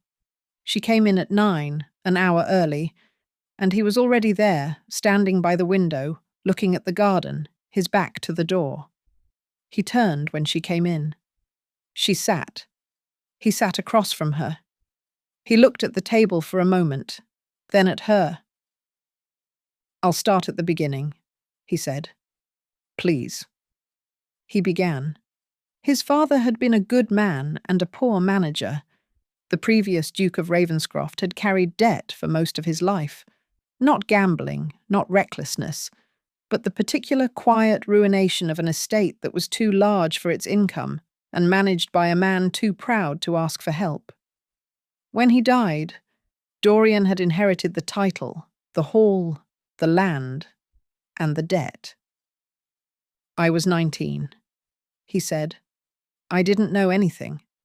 I hired people I shouldn't have trusted, and trusted people I shouldn't have hired. By the time I was 22, I had cleared most of the legitimate debt, but had, in the process, borrowed from sources I would not have touched if I'd known better. Roland Pitken, moneylender. Not, at that point, known to Dorian as anything more than a man with capital and flexible terms. I paid him back, Voss said. Fully, with interest. But Pitken doesn't simply release his clients. He maintains relationships.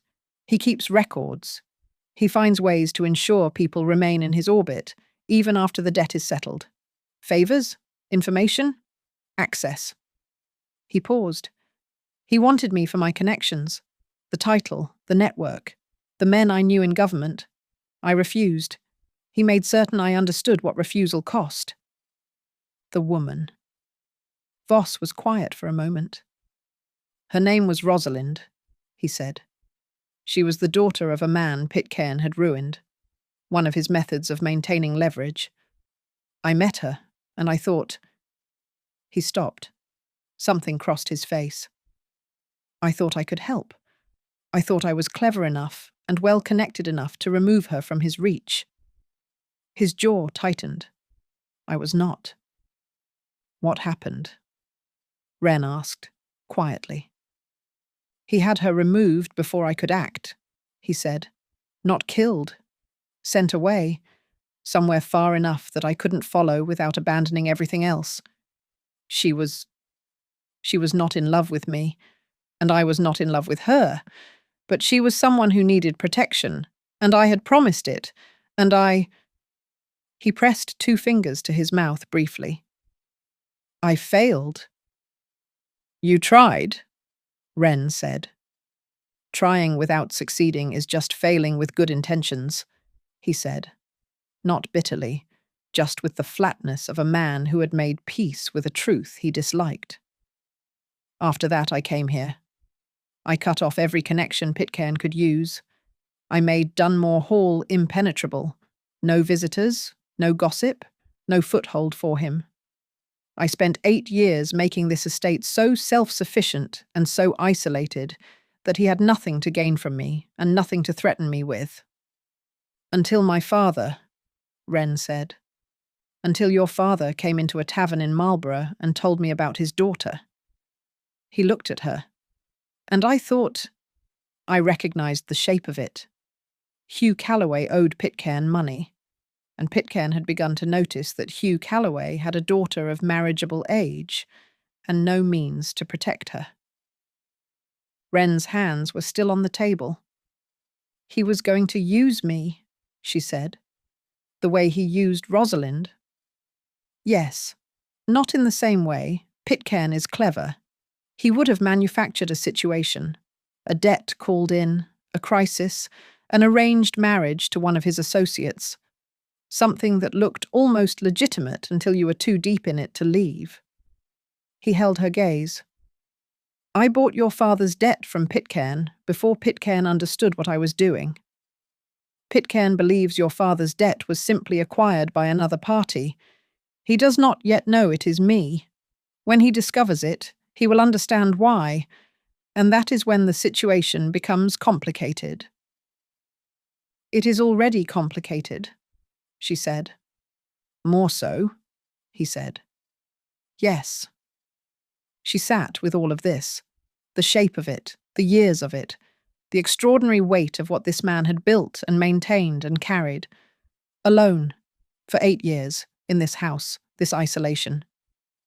You have been protecting this estate and everyone connected to it, she said, for 8 years, and then you pulled a stranger inside and protected her too. You were not a stranger after that tavern, he said. I felt as though I knew you before I met you. The library was very quiet. And now? She asked. What happens now? Pitken will discover I have your father's debt within the month, Voss said. When he does, I need to be in a position to... He stopped. He looked at the table. I have been building a legal case against him for 4 years. I have documentation of his methods, his clients, witnesses who are willing to speak. I have contacts in the Home Office who are interested. When Pitken moves, I need to be ready to move faster. And in the meantime, she said, I am here. In the meantime, he said, looking at her, you are here. She looked at him. This man, this extraordinary, infuriating, isolated, careful man who had spent 8 years carrying a guilt he'd transmuted into protection, who had heard about a stranger in a tavern and quietly rearranged his entire operation to include her safety. Dorian, she said. Yes. I am glad you sat down, she said. He looked confused for a moment. In the tavern, she said. I am glad you sat down next to my father. Something moved through his face, something warm and open and real. So am I, he said. God help me. So am I. Chapter 12. The weeks that followed were different. Not because anything had been formally declared, nothing had. He had told her the truth, and she had heard it, and they had found, on the other side of that conversation, a new kind of ease. The careful distances were still there. He was still him, contained and controlled by nature, and she was still learning the language of his restraint. But the distances felt chosen now, deliberate, not defensive. The difference between a wall built in fear and a door held courteously closed. The door was open a crack. They were both aware of it. He began to show her things, not dramatically, just the particular way he'd learned to run the estate, the systems he'd built, the quiet networks of care that held Dunore Hall and the village and the tenants together. He showed her the correspondence he maintained with his contacts in the Home Office. He showed her, carefully and with obvious trust, the file he'd been compiling on Pitken. 4 years of documented evidence, witness accounts, financial records obtained through means he described only as acquired. She read every page. You need a solicitor, she said after. Someone independent of your Home Office contacts. Someone with no connection to you who can present this without your name attached. He looked at her. I had considered a solicitor. But, she prompted, every solicitor I might trust has some connection to me, and every connection to me is a connection Pitken will eventually find and exploit. She thought for a moment. Phoebe's uncle, she said. Mr. Silas Dunstan. He practices in Bath, has no connection to Wiltshire society, and is the most methodically stubborn man I have ever met. I have seen him refuse to release a brief on principle for 7 months. She paused. He would not be bought. Voss looked at her. Your friend's uncle, he said. My friend's uncle, she confirmed. Would you like me to write to him? A pause. You would do that. I am doing it, she said. I'm mentally composing the letter now. You can review it before I send it. He was quiet for a moment. Then, you are the most practical person I have ever met. Thank you, she said. I meant it as a compliment of the highest order. I know, she said. That's why I thanked you. That almost smile, the real version of it had been appearing more frequently. She was collecting them. She found him in the long gallery that afternoon, in front of the landscape painting, the one he always stopped at. She had been meaning to ask. She asked. Why this one? She said, coming to stand beside him. There are better paintings in this gallery. He looked at it for a moment. It was a view of the estate from the east, painted perhaps 60 years ago, competent rather than remarkable. Rolling fields, the hall in the distance, a particular quality of afternoon light. My mother painted it, he said. She looked at it differently. At the brushstrokes, not expert, but attentive, at the way the light had been rendered, that specific golden quality. She was good, Wren said. She was better than this, he said. She was nervous about the hall, thought she couldn't do the stone properly. She almost didn't include it. He paused. She died when I was 11. This is the only painting of hers I have that I know for certain she finished. Wren looked at the painting. At the hall in the distance, the stone done imperfectly and perfectly, the way a loved thing looks when rendered by someone who loves it. She reached out and took his hand, not thinking about it, not deciding, just her hand in his, fingers wrapping around fingers, the way you held the hand of someone standing next to you in front of something beautiful and sad. He went very still. She did not let go. After a moment, slowly, his hand turned in hers and held on.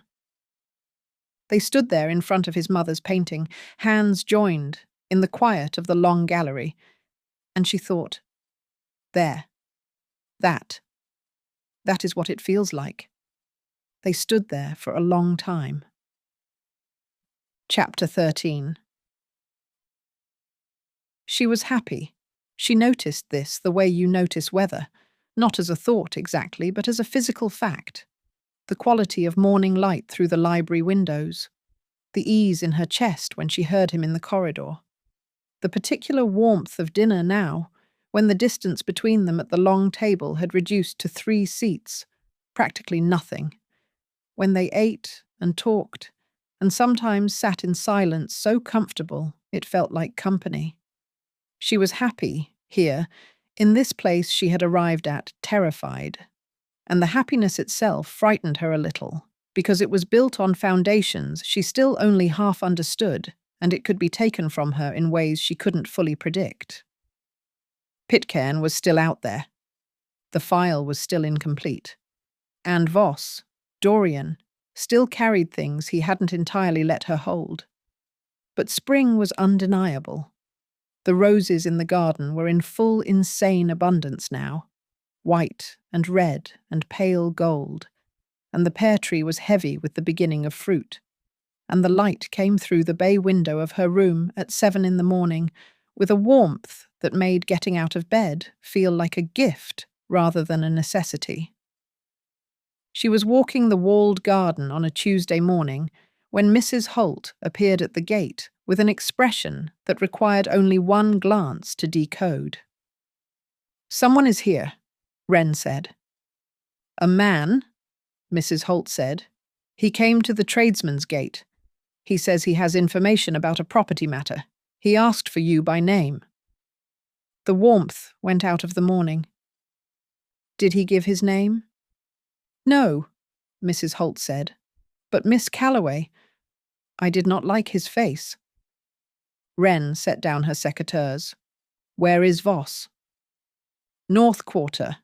The tenants." "Send for him," she said. "Tell him to come back quickly, but not in a way that appears urgent to outside observers." She straightened her gloves. "And put this man in the front kitchen, not the drawing room. The kitchen, somewhere without a good view of the courtyard." Mrs. Holt looked at her with something that took Wren a moment to identify as respect. "Yes, Miss Calloway." Wren walked toward the house. The man in the kitchen was perhaps 50, thin, with the kind of careful, pleasant face that Wren had learned to distrust. The face of someone who had practiced pleasant so thoroughly it had become indistinguishable from genuine, unless you looked at the eyes. His eyes were very still. "Miss Calloway," he said, standing. "A pleasure. My name is Mr. Garrett. I come on behalf of a business associate regarding the matter of the Calloway Park estate." "Sit down, Mr. Garrett," she said. She sat across from him. She put her hands on the table. She looked at him steadily and thought of Voss, of the absolute stillness he brought to any confrontation, the refusal to perform anything. She tried to find it in herself. It was there, surprisingly. "My father's estate is not available for discussion with intermediaries," she said pleasantly. "If your associate has business with Hugh Calloway, he may write directly." "The associate is aware that Mr. Calloway's debt was recently renegotiated," Mr. Garrett said. He smiled. His eyes didn't. "He simply wants Miss Calloway to know that he bears her no ill will, that in fact he would welcome the opportunity to—" "No," she said. Garrett blinked. "I beg your pardon?" "Whatever the sentence ends with," she said, "the answer is no." She stood. "I would like you to leave, Mr. Garrett, through the tradesman's gate. If your associate wishes to pursue any matter regarding my family, he may do so through proper legal channels." She paused. "He will find that those channels have already been engaged." That last part wasn't technically true yet. Silas Dunstan had not yet been contacted, but the slight change in Garrett's very still eyes told her it landed. "Good morning," she said, and walked out. She was halfway across the courtyard when her legs decided they were going to shake. She pressed one hand to the stone wall of the stable block and breathed through it, in, out, and reminded herself that nothing had happened. She was fine. She had handled that correctly. Wren. She turned. Voss was there. He must have come back fast, very fast, across the fields. He was slightly out of breath, which on him was a remarkable thing to observe, and he was looking at her with an expression that was trying very hard to be composed and not quite managing it. "There was a man," she said. "He's gone. He came from Pitken." He crossed the courtyard to her in about 4 strides. He stopped close. Closer than usual. Close enough that she could see the effort he was making to assess her before anything else. His eyes moved over her face. "Did he threaten you?" "No," she said. "He was very polite. It was more threatening than threats would have been." His jaw. "What did he say?" "That Pitcairn bears me no ill will, that he'd like to—" She made a gesture. "Discuss things." And I told him no, and that legal channels had already been engaged, and I sent him away." She paused. "Was that correct?" He looked at her. The full, unguarded thing, no pretense of control. "You met a man sent by Roland Pitcairn," he said slowly, "in my kitchen, alone, and sent him away with a legal warning." "Mrs. Holt was in the next room," Wren said. "I wasn't alone." He pressed a hand over his mouth. She had come to recognize this gesture. It was what he did when something was happening in him that he hadn't scheduled and wasn't sure what to do with. "You are the most extraordinary woman," he said from behind his hand. "I was frightened," she said. "My legs are shaking." He dropped his hand. He looked at her legs, then at her face. And then he did something he had never done. He reached out and pulled her against him, his arms wrapping around her, her face against his chest, the warmth and solidness of him surrounding her completely. She went very still with shock, and then she exhaled, one long, complete breath, and her arms went around him, and she held on, and he held her, and she felt him breathe, his chest against hers, the steady beat of his heart under her ear. "You are all right," he said, low against her hair.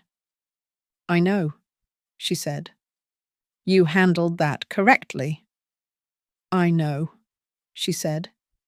And then, muffled slightly against his coat, "Don't let go just yet." He held on. She thought, This is what it was building toward. This ordinary, extraordinary thing.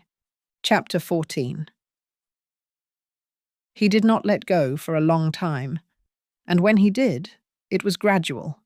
His arms loosening, her stepping back, both of them adjusting to the air between them with the careful attention of people who have just rearranged something and are monitoring the result. He kept one hand on her arm, just for a moment. "We should write to Mr. Dunstan today," he said. "Garrett's visit means Pitken is moving faster than I anticipated." "I'll write the letter now," she said. "I'll have a rider ready within the hour." She nodded. She moved to go. "Wren." She turned back. He was looking at her, that insufficient control again, that open thing behind his eyes. His hand was no longer on her arm, but she could still feel the warmth of it. "Thank you," he said, for not. He stopped. He tried again. "For being you. In there. With him." She looked at him, this man who chose exact words for everything, and was currently unable to finish his sentence, and felt her chest do the rearranging thing again. "Go and be useful," she said softly. "I'll have the letter ready by noon." She went inside. The letter to Silas Dunstan went out that afternoon.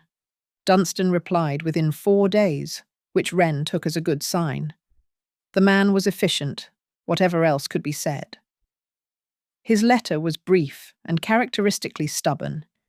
He would review the materials, make no promises, and required a full accounting of sources before he would agree to present anything to any party. He also noted, in a postscript, that his niece Phoebe had written to him singing the praises of a Miss Calloway's judgment and suggested he might find the assessment accurate. Wren showed Voss the postscript. He read it, and then looked at her with that almost smile that was rapidly becoming a real one. "Your friend trusts you," he said. "She has excellent taste," Wren agreed. He handed the letter back. His fingers touched hers in the exchange, brief, accidental, and neither of them moved away from it at quite the speed they might have a month ago. "I'd like you to be present," he said, "when Dunstan comes here to review the file." She looked up. "You want me in that meeting?" "You have read the file. You understand the structure of it better than I do, in some respects. The accounting elements particularly. And," he paused, "and I would like you there." He said the last part quietly, and without elaborating, and she understood completely. "When he can come," she said, "I will be there." Phoebe came on a Saturday, not in any official capacity. She simply arrived, delivered by her father's carriage, with a hat box and a large basket, and the air of someone who had decided this visit was happening and had not particularly asked anyone's permission. Wren, who heard the carriage and came out to find Phoebe standing in the drive, looking up at Dunore Hall with wide eyes and absolutely no visible terror, felt something so purely joyful she wanted to laugh. "Phoebe," she said. "Wren." Phoebe turned. She looked at her friend, the 3 months of her, the roses in her cheeks, the change in her posture, something settled in her that hadn't been there before. "You look... don't say well." "I was going to say different," Phoebe said, "in the very best sense." She hugged her, firmly, and Wren held on. "Now show me this extraordinary library you've written 8 letters about." Voss appeared in the doorway. Phoebe looked at him. He looked at Phoebe. Wren stood between them and watched the 2 most observant people she knew take each other's measure in approximately 6 seconds.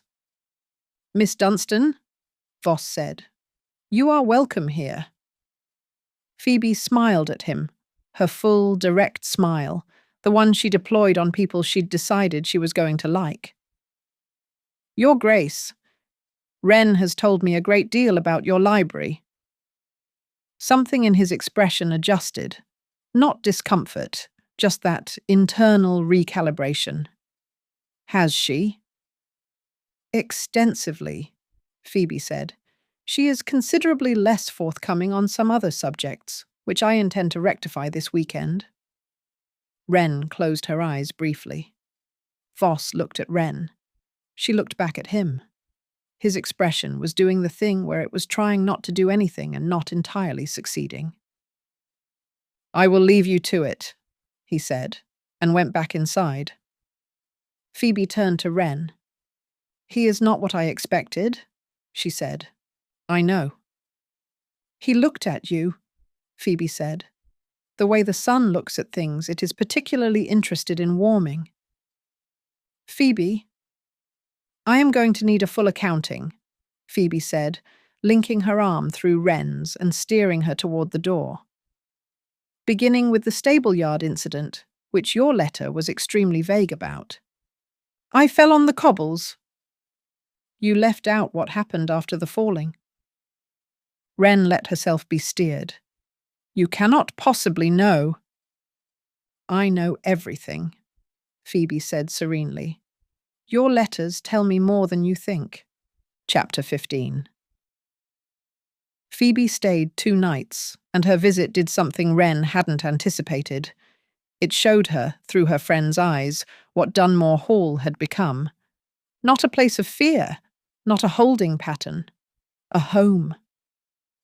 She saw it in the way Phoebe watched her move through the house, the ease of it, the way she went to the kitchen without announcing herself and knew all the staff by name, and walked the garden paths without thinking about where she was going, the way she sat across the dinner table from Voss and talked and laughed and caught his eye and didn't look away first.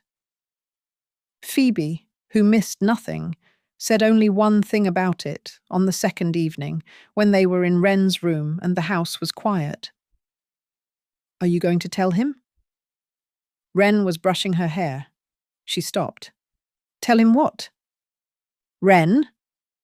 She set the brush down. The situation is unresolved, she said. Pitken, the file, the...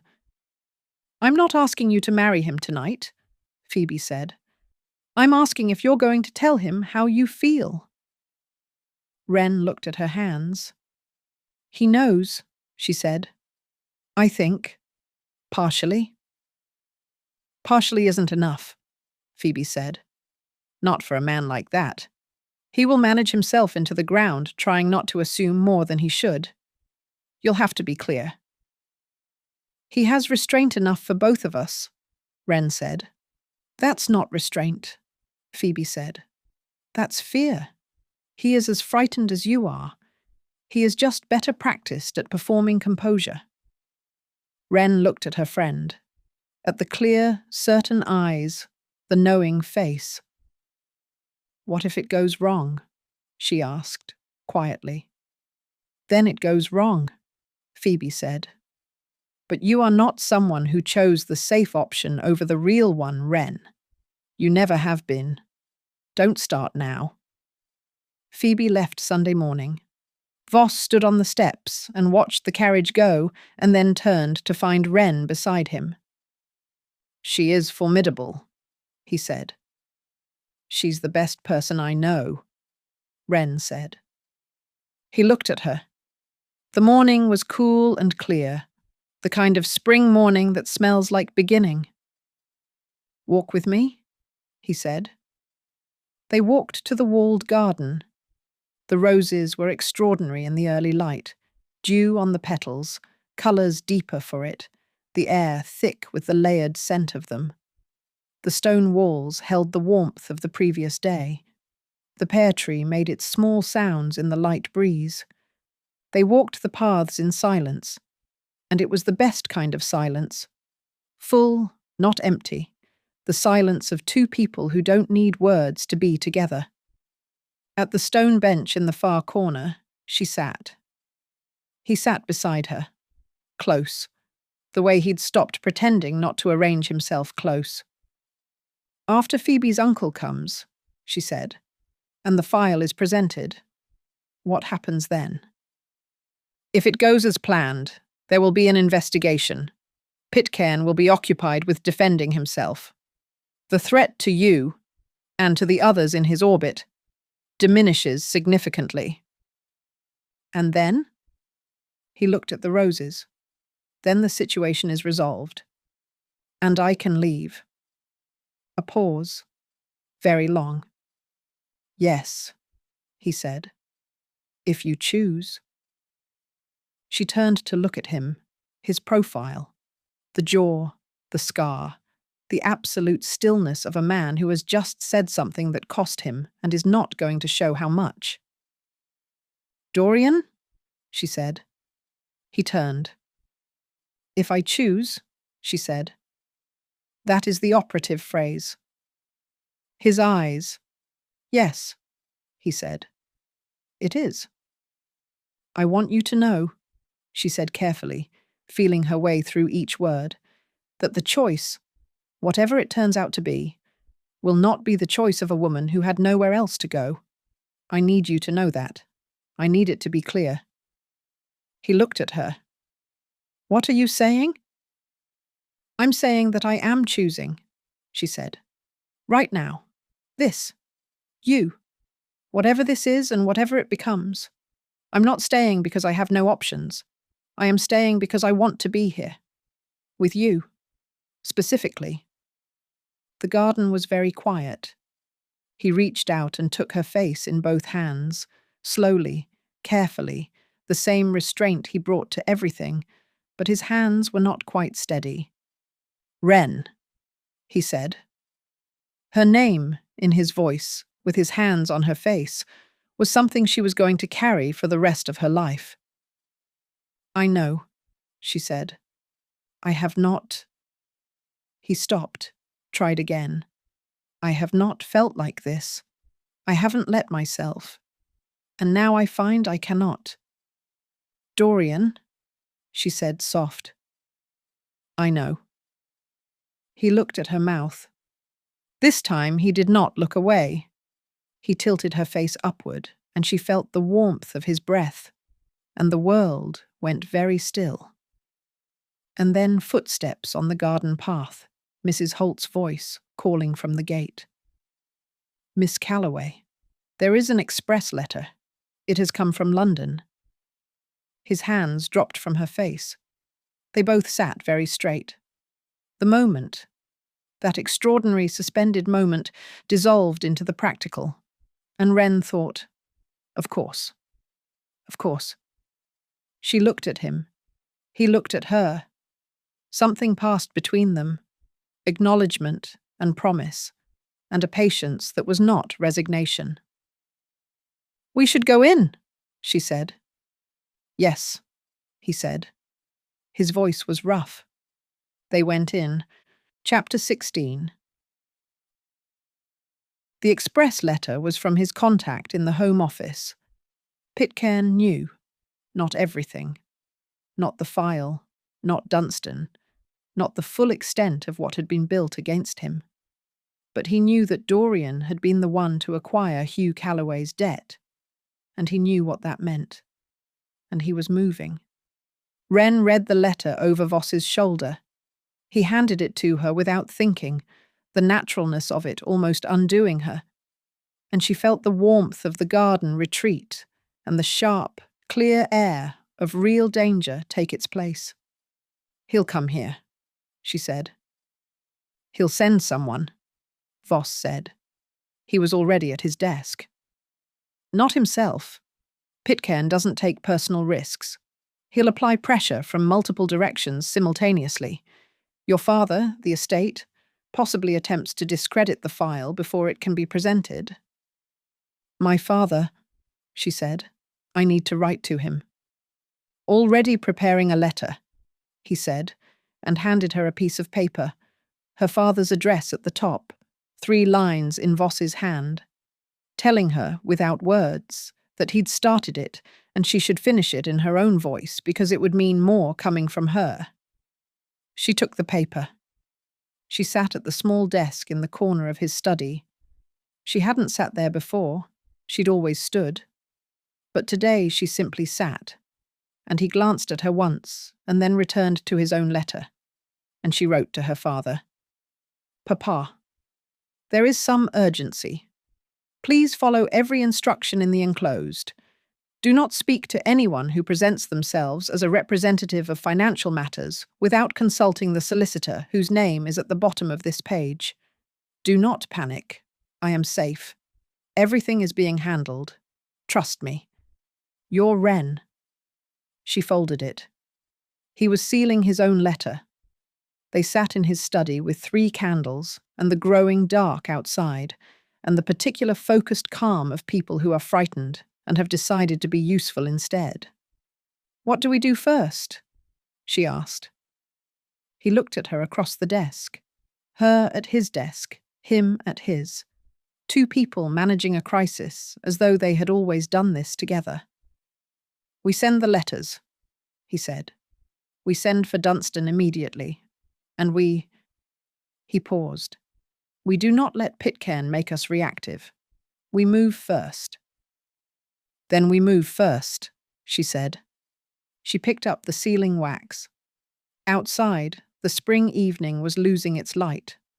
The roses in the garden were closing for the night. And inside the study, 2 people who had been moving toward each other for months sat together and planned. And the fear was real, but smaller than the steadiness between them. And that was, Wren thought, perhaps the definition of not being alone. Chapter 17. Silas Dunstan arrived on a Thursday, but the Wednesday before he came was the night Wren couldn't sleep again. Not from fear this time, not from the cold, unnamed dread that had woken her in the early weeks. This was a different kind of wakefulness. The warm, restless, entirely inconvenient kind that had everything to do with a man down the corridor and nothing to do with Pitken or files or express letters from London. She had been almost kissed in the walled garden. She was very aware of this. She was also very aware that in the 2 weeks since, the world had gotten complicated enough that neither of them had reached for that moment again. There had been letters and preparations, and the arrival of a second message from the Home Office, and a third, shorter visit from a man at the tradesman's gate that Voss had handled himself, returned from with a jaw that looked like carved stone, and said nothing about it except, "It is being managed." She trusted him. That was the thing she kept arriving at. She trusted him completely, which was its own kind of remarkable given where she'd started. But trust and longing were not the same thing, and she had both. And Wednesday night she lay in the dark and felt both of them, and eventually got up and put on her dressing gown and went downstairs. Not to the library this time. She went to the kitchen because she wanted tea, and she was going to make it herself and sit in the warm, ordinary kitchen and be a normal person who was merely awake, and not someone who was hopelessly in love with a duke down the corridor. She was standing at the range, waiting for the kettle, when she heard his step. She knew his walk by now, the particular weight and rhythm of it, not heavy, but grounded, deliberate, the walk of a man who knows exactly where he is going. He appeared in the kitchen doorway. He was in shirt sleeves and dark trousers, his hair slightly disordered in the way it got when he'd been running his hand through it while reading, which she knew he did, because she'd observed it 17 times and counting. He looked at her at the range with the kettle and the 2 cups she'd optimistically set out. 2, because she'd heard his step before she'd consciously registered it, and her hands had simply reached for 2 cups, and something moved through his face. He came in and sat at the kitchen table. She poured the tea. She brought it over and sat across from him, and they sat in the kitchen in the small hours with their tea and the warmth of the range, and the absolute domestic, ordinary, extraordinary intimacy of it. "You couldn't sleep either," she said. "No." "Pitken?" "Partly." He wrapped his hands around the cup. His hands were remarkable. She'd noticed this before, the contradiction of them. the scholar's precision and the soldier's history written across the same set of knuckles. And partly not. She looked at him. He looked at his tea. "The garden," she said, quietly. He was still. "I've been thinking about it," she said. "What didn't happen? What was going to?" She paused. "I want you to know I haven't stopped thinking about it." He looked up. "Wren," he said, and there was a roughness in his voice that was different from usual, less managed, as though the hour and the kitchen and the tea had taken the edge off his control. "I'm not asking for anything," she said. I want you to know, so that you know, so that you're not carrying the uncertainty of it while you're also carrying everything else." He looked at her for a long moment. "You have no idea," he said slowly, "what you do to my composure." She blinked.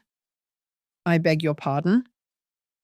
"My composure," he said, "which I have maintained through considerable effort for the better part of 8 years, through things that would have undone most men."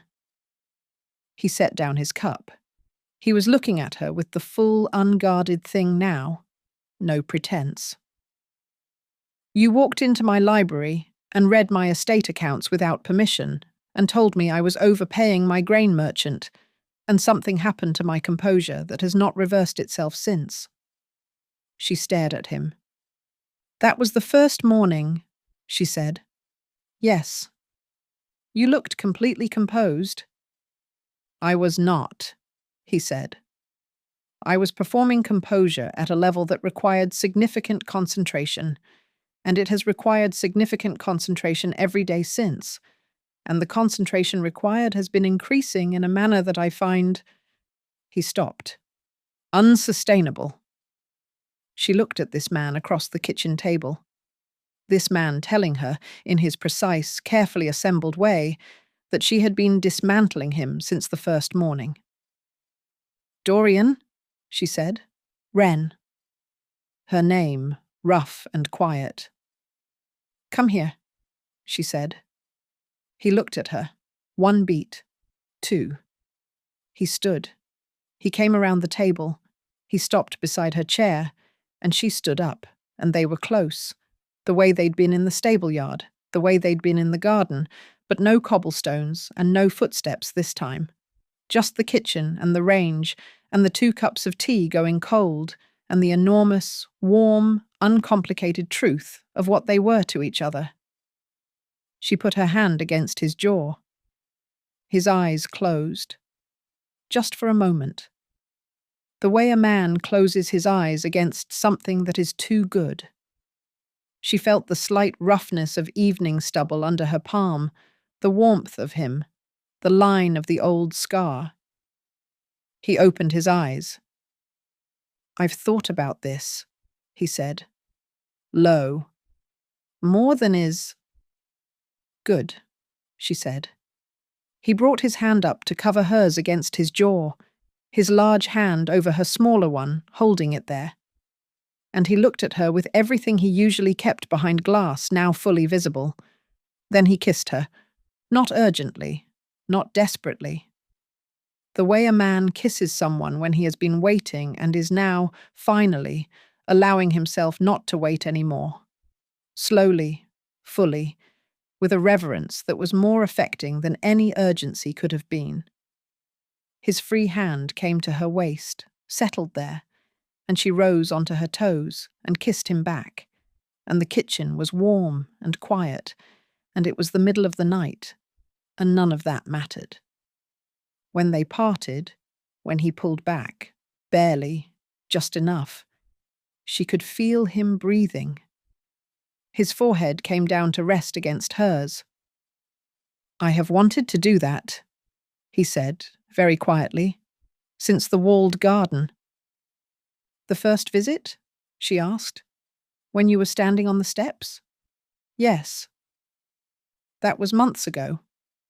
"Yes," he said. "I am aware."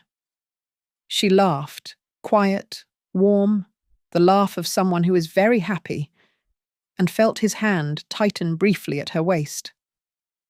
"Unsustainable," he said, against her temple, dry and soft. "Extremely," she agreed. He drew back enough to look at her. His expression was— she didn't have the word for it exactly. Undone was too much. Moved was close. Altered, perhaps. Like a landscape after rain. Fundamentally the same and completely changed. "We should sleep," he said. "Yes," she said. Neither of them moved for another moment. "Wren," he said. When this is over, Pitken, the file, all of it." He paused. He was working up to something. She could see the careful construction of it. "I want to ask you something. Properly. When it is over, and you are genuinely free, and the choice is beyond any shadow." "Yes," she said. He stopped. "I haven't asked yet." "I know," she said. "The answer is still yes." He looked at her. Something in his expression broke open. The final thing, the deepest thing, the one he'd been holding back longest. He kissed her again. Briefer this time, warmer. The kiss of a man who now knows he is allowed and is already thinking of next time. "Go to sleep," he said. "Good night, Dorian."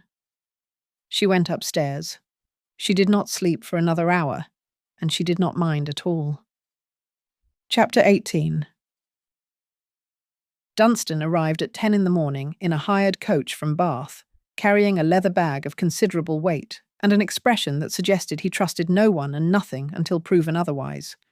He was perhaps 60, compact, with the kind of face that had decided opinions written into every line of it. He shook Voss's hand. He shook Wren's hand. He looked around the entrance hall of Dunore Hall with the assessing eye of a man pricing things. "Impressive," he said. "Unnecessarily large, but impressive." Voss looked at Wren. She pressed her lips together. "The library is adequate," Voss said. "I'll be the judge of that," said Dunstan, and they all went to the library, and it was, unmistakably, perfectly adequate. They spent 4 hours with the file. Dunstan read every page. He asked questions, sharp, precise, sometimes brutal in their directness. How had this document been obtained? Was this witness willing to testify or merely to make a written statement?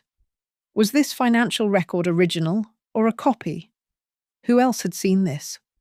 What was the chain of custody? Voss answered every question, completely, without hedging. Wren sat at the far end of the table with the accounting sections laid out before her and answered when Dunstan turned to her, which he did more frequently as the hours passed, with something that might, in a less compressed face, have been approval. "The grain merchant discrepancy," Dunstan said, looking at her chart. "This is your work." "Yes." "It supports the broader pattern of financial coercion." He made a note. "Well done." "Thank you." He looked at her over his spectacles. "My niece says you have good judgment." "Your niece has excellent judgment herself." "She does," he agreed, "which is why I'm here." He turned back to the file. "There are 3 gaps," he said. "The Hadley transaction. I need documentation. The witness in Portsmouth needs to be secured in writing, affidavit, not just a letter. And the Home Office contact needs to be prepared to put his name to something official rather than sending private correspondence." "I can address all 3, Voss said. "How long?" 2 weeks, perhaps 3. Dunstan made another note. "I'll come back in 3 weeks." He closed the file. He looked at Voss with the expression of a man delivering a verdict he has earned. This is good work, Your Grace. 4 years of it, and it is substantially solid. Pitken will not walk away from this. Voss was quiet for a moment. Can you protect the people in his orbit? He asked. When it moves, there are others. Women, primarily. People he holds through debt. Dunstan looked at him steadily. That is my intention, he said. Something in Voss's face settled. Not relief, exactly. Something older than relief. Thank you, he said. Dunstan stayed for dinner. He ate with great appreciation and talked about Bath property law with the enthusiasm of a man with a genuine passion, and asked Wren 3 questions about the estate accounts that convinced her he was testing her, and she answered them all correctly, and he said nothing, but she saw it in his face. Yes, she'll do. She went to bed that night, feeling, for the first time since Mr. Garrett's visit, that things were moving in the right direction. Chapter 19. 3 weeks. 3 weeks in which Voss rode to Portsmouth and came back with an affidavit, in which 2 new letters arrived from the Home Office, one of which made him sit very still at his desk for 5 minutes before he looked up and said, "It is confirmed." And she said, "Good." And they looked at each other across the study in the particular way they had developed, the way that contained more than either of them put into words. 3 weeks in which they kissed in the library doorway when nobody was watching, and once in the walled garden when she'd said something that made him laugh. Actually laugh. A real sound, not the dry fraction she'd been collecting. And then gone quiet and looked at her with such naked feeling that she'd simply stepped forward and kissed him first. 3 weeks of dinners where the table had reduced to 2 seats apart, and Mrs. Holt pretended not to notice. 3 weeks of walks where they talked about everything, the past she hadn't known about him and now was learning piece by piece. The 2 years in the army that he described, with the flatness of someone who had processed difficult things and put them down, but not buried them. The books he'd loved at Oxford. The moment he'd first understood that the estate could be saved if he was methodical enough. The way he'd felt coming home to Dunmore Hall after Rosalind and finding it the only solid thing. Was it lonely? She asked on one of these walks. An afternoon in late spring, the trees fully leafed, the path through the old oak grove dappled and green. He thought about it honestly, which was one of the things she loved about him. He didn't deflect. Yes, he said. Not always. But yes. There is a quality to chosen isolation that is sustainable for a time, and then it isn't. What changed? He looked at her sideways. A woman came to live in my library and reorganized my accounts. I improved them significantly. You improved everything significantly, he said, and said it so plainly that she had to look away at the trees for a moment. She looked back. I want to tell you something, she said. Tell me. I am not. What I feel for you is not gratitude, she said. I want to be very clear about that. I know the situation lends itself to. I know you worry about the equality of it, and I understand why. But I need you to know that what I feel is nothing to do with being brought here, or being protected, or being grateful. It is to do with you, specifically. Your mind, and your restraint, and the way you looked at your mother's painting, and the way you built a fire in the library at 2 a.m, and the way you said my name the first time in the garden. She paused. It is entirely to do with you. He had stopped walking. She stopped too. She turned. He was looking at her with the expression she'd been collecting, the fullest version of it, the one that was all the others combined, nothing held back. He reached for her hand. He brought it up and pressed his lips to her knuckles, slow and deliberate, his eyes on hers the whole time. "I know," he said, against her hand. "I know, Wren." She felt it in every part of her. They walked back to the house hand in hand, and Mrs. Holt definitely saw them from the upstairs window and told the cook, and neither of them cared. Chapter 20. The letter came on a Tuesday, not from Dunstan, not from the Home Office, from her father. She read it once, and then sat down and read it again, and then went to find Voss. He was in the north stable checking on a horse with a strained tendon, coat off, sleeves rolled, crouching beside the animal with a competence that she noted even in the midst of what she was carrying, because she was apparently incapable of being in the same vicinity as this man without noticing things about him. Dorian.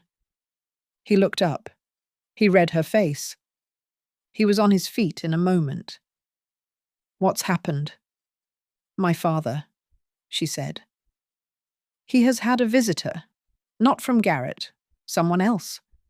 A man who presented himself as a solicitor and told my father that his remaining debts, not the one Voss had acquired, the others, the small ones, were being called in, simultaneously."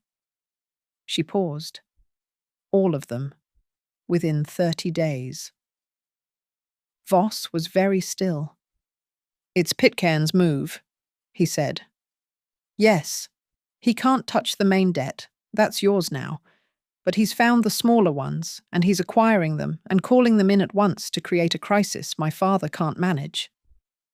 She held the letter.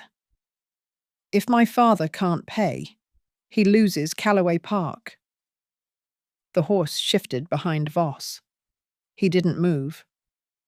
"How much?" he asked. "Combined?" "Approximately £900. "I will cover it." "Dorian, it is not a discussion," he said. His voice was quiet and absolute, the same tone he'd used about her safety, right at the beginning. "Pitken is using your father to get to you.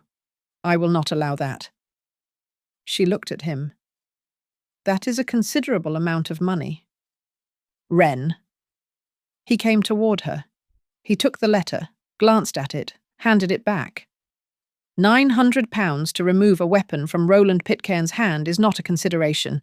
It is an obvious decision. She pressed her mouth together. She was not going to cry. She was not going to cry in the North Stable over £900 and this extraordinary man. "I don't want you to think," she said carefully, "that I am a continuous expense." He stopped directly in front of her. "I think," he said, "that you are the single most valuable thing to come through those gates in 8 years. He held her gaze. £900, Wren. I would spend 10 times that without blinking." She breathed. "You are going to make me cry in the North Stable," she said. "Please don't," he said. "The horse is already anxious." She laughed, that broken, real laugh, and he pulled her in, his arms around her, her face against his shoulder, and she held on and felt his chin rest against her hair and thought, "I am going to marry this man. I am absolutely going to marry this man, and I am not going to pretend I haven't known it for weeks." She didn't say it yet, but she knew. Chapter 21. The night after the letter, after the arrangements had been made, and the express had gone to her father's solicitor and the immediate crisis was managed, they sat in the library late, later than usual.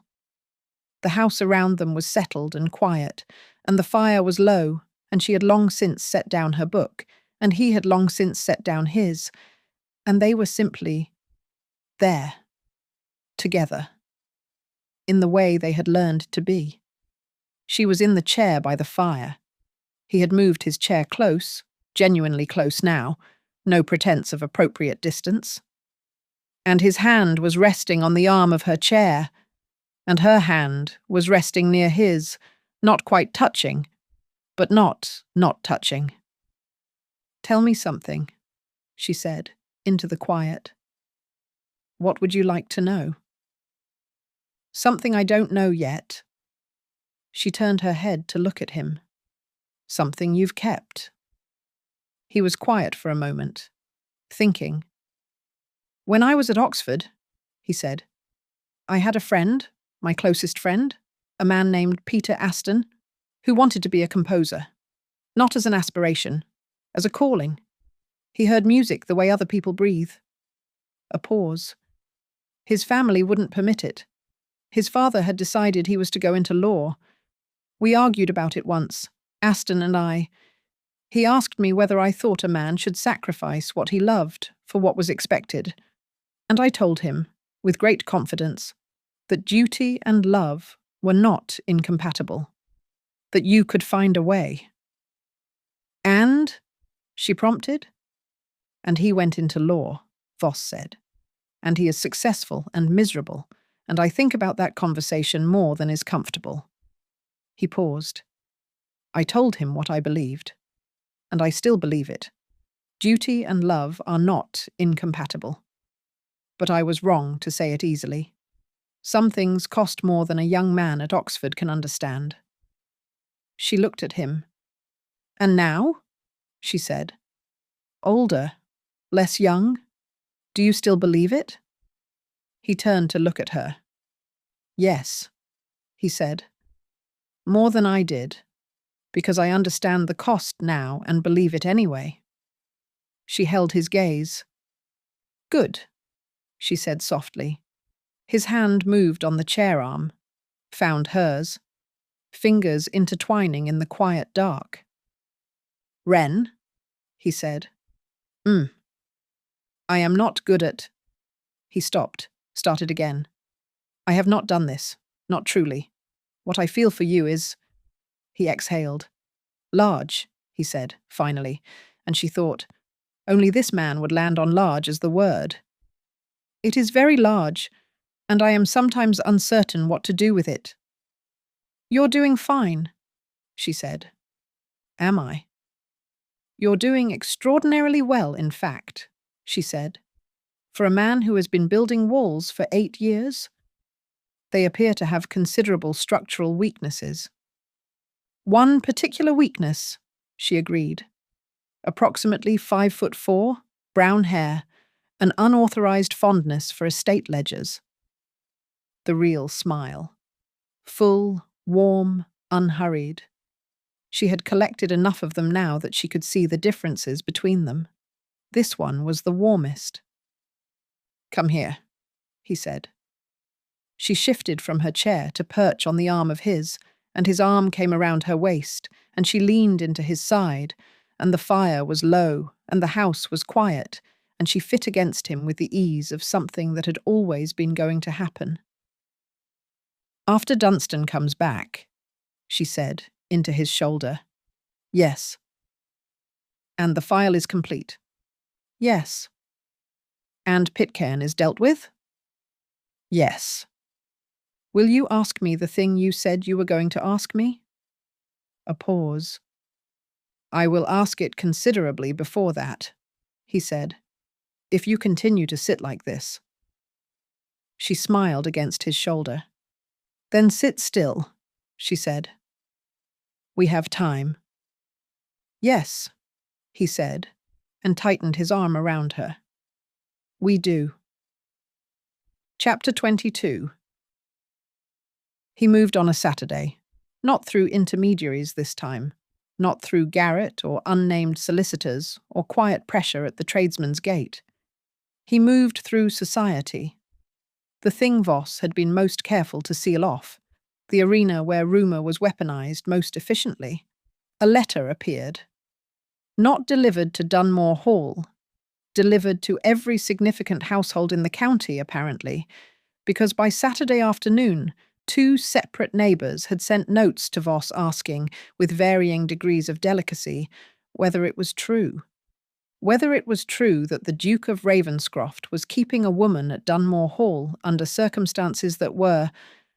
The notes used phrases like irregular and of some concern to those who care for the young woman's family. Whether Miss Wren Calloway was, in the understanding of her own father, truly willingly residing at Dunmore Hall. Whether the arrangement, a word doing considerable work, was something the county should be aware of. Wren read one of the notes over Voss's shoulder. She read it twice. Then she set it down on his desk and said very calmly, "He's trying to make me a scandal." "Yes," Voss said. "If I'm a scandal, I'm a liability to you. If I'm a liability to you, you're managing a personal crisis instead of building a legal case." She paused. "It's not about me at all. It's about your attention." He looked at her. "Yes." "It's quite clever," she said. "Yes," he said, grimly. "He usually is." She sat down in the chair across from his desk. She thought. "My father needs to write a letter," she said, "to the county, clarifying in his own words that he is aware of my situation, that I am here with his full knowledge and in a circumstance of care and safety, and that any suggestion otherwise is malicious fabrication." She paused. "Can we get that from him quickly? I can have a rider there within 4 hours." "And Phoebe," she said. "Phoebe's family has standing in this county. If she writes to her mother, and her mother says the right things to the right people—" "You are strategizing," he said. "Someone has to," she said. He looked at her across the desk with that expression. The full one. The warm one.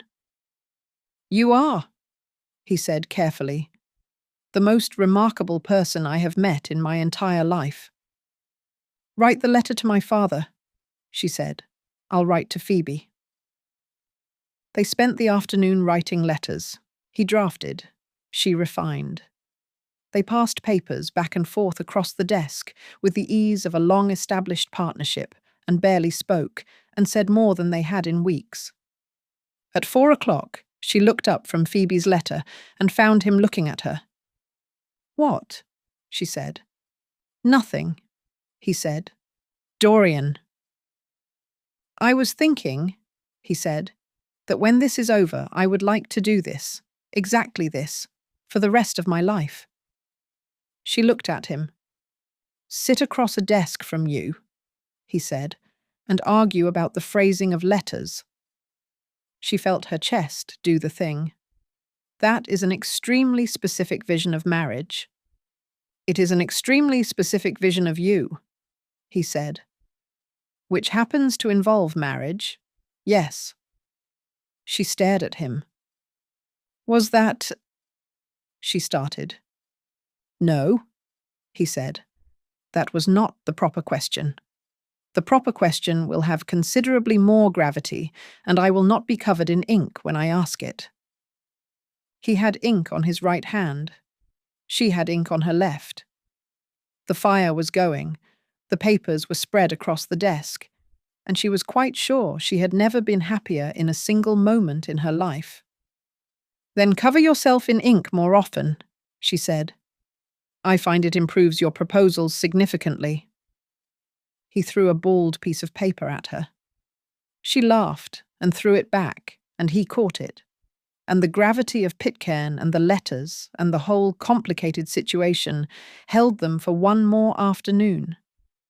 While outside the gates of Dunmore Hall, the world tried its best to make a scandal of something that was, at its absolute core, the most straightforward thing either of them had ever felt.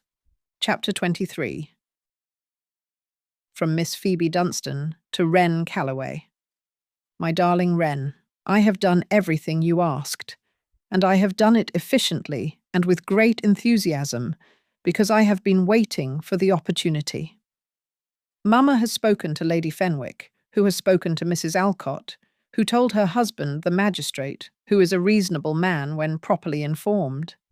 And the general understanding circulating is now that the Calloway situation is a private family arrangement made with full parental consent, and that whoever suggested otherwise is motivated by interests that do not bear examination. The letter itself, the one that started this, is being discussed in tones of increasing suspicion. People are asking who sent it. Nobody can quite account for it. This is, I understand, useful. Your father rode to 3 houses personally, which Wren I could weep. Your father, who has not mounted a horse voluntarily in 4 years, rode to 3 houses and told people clearly and with evident sobriety that his daughter is safe and cared for, and that he is grateful. Whatever you said in that last letter, it reached him. Now, I need you to answer me honestly. When you write back, and you will write back today, Wren Calloway, not in 3 days, I want to know the following. Has he kissed you? That is all I want to know. 1 sentence. Yes or no, you're Phoebe. From Wren Calloway to Miss Phoebe Dunstan? Yes, you're Wren. From Miss Phoebe Dunstan to Wren Calloway. Express, same day. Finally. Wren showed him the exchange at dinner. He read all 3 letters. His expression, which had been containing itself throughout, did not survive Phoebe's final response. The real smile came out, full and warm and accompanied, she noticed with delight, by the faintest colour along his cheekbones. Your friend, he said, is formidable. I told you. She is also, he said, apparently very fast on an express horse. She has her uncle's efficiency. Wren folded the letters. She approves of you, by the way. Does she? She told me, when she visited, that you looked at me like... She paused, deciding whether to say it. She said it. Like the sun looks at things it is particularly interested in warming. He was quiet for a moment. Then, that is quite accurate. She looked at him across the 2 remaining seats of distance between them. Dorian, she said. Yes. When Dunstan comes back next week? Yes. And the file is completed? Yes. Ask me then, she said. Don't wait for Pitken to be resolved. Don't wait for everything to be perfectly safe and perfectly clear. Ask me when the file is done, because I have been waiting for rather a while, and my patience is not infinite. He looked at her for a long moment. Next week, he said, when Dunstan comes. Good, she said, and passed him the bread, and they finished dinner in the comfortable, warm silence of people who have said enough and know it. Chapter 24. Dunstan came on Thursday. He came and he reviewed the additions, and he asked his questions, and he examined the Portsmouth affidavit and the Home Office correspondence, and he made his notes, and then he sat back in his chair in the library and said, This is ready. Wren looked at Voss. Voss looked at Dunstan. You are certain, he said. I would not say it if I weren't. Dunstan closed the file. I will present this to the appropriate party in London within the fortnight. I cannot promise outcomes. The law is the law, and Pitken has resources. But this is a strong case. Very strong. He paused. Strong enough that I believe he will know it is coming before we present it. He will likely attempt one more significant move. What kind of move? Wren asked.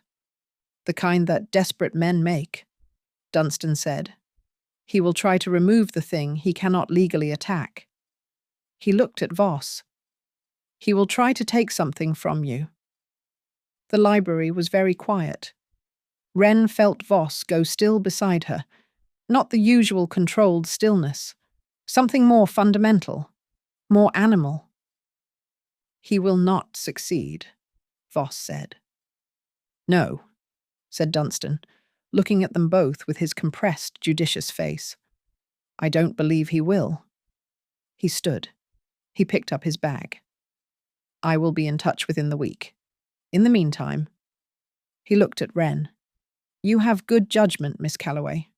Use it. He left. The library settled into silence. Wren looked at the fire. Voss was looking at her. Wren. I heard him, she said. I'm not afraid. You should be, slightly, he said. It would be sensible. I am slightly afraid, she said. I'm also here. That hasn't changed. He came to her, sat beside her on the settee, close, his arm against hers, the warmth of him steady and solid. He reached into his coat pocket. He produced a ring. It was simple.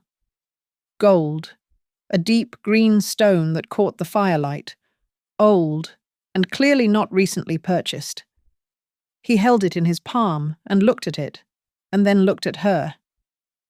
This was my mother's, he said. She wore it every day. It was the thing I kept. I kept nothing else of hers that was valuable, sold it when the estate needed it. But I kept this. He paused. I have been carrying it for 3 weeks. She looked at the ring. 3 weeks, she said. Since the kitchen, he said. Since 2 in the morning and the tea and the... He stopped. He looked at her directly. Wren Calloway. I was a man who had decided, with great conviction, that he did not need anything he couldn't control, and didn't want anything he couldn't protect, and would not reach for anything that could be taken from him. He paused. And then you came and read my estate accounts without permission, and everything I had decided proved to be entirely incorrect. She breathed. I love you, he said. Quiet, plain, the most unadorned derention she had ever heard, and the most convincing. I love you, and I would like very much, if you are willing, to spend the rest of my life arguing with you about the phrasing of letters, and being improved by your opinions on my grain merchants, and walking in that garden with you every day until I am very old, and the roses outlast us both.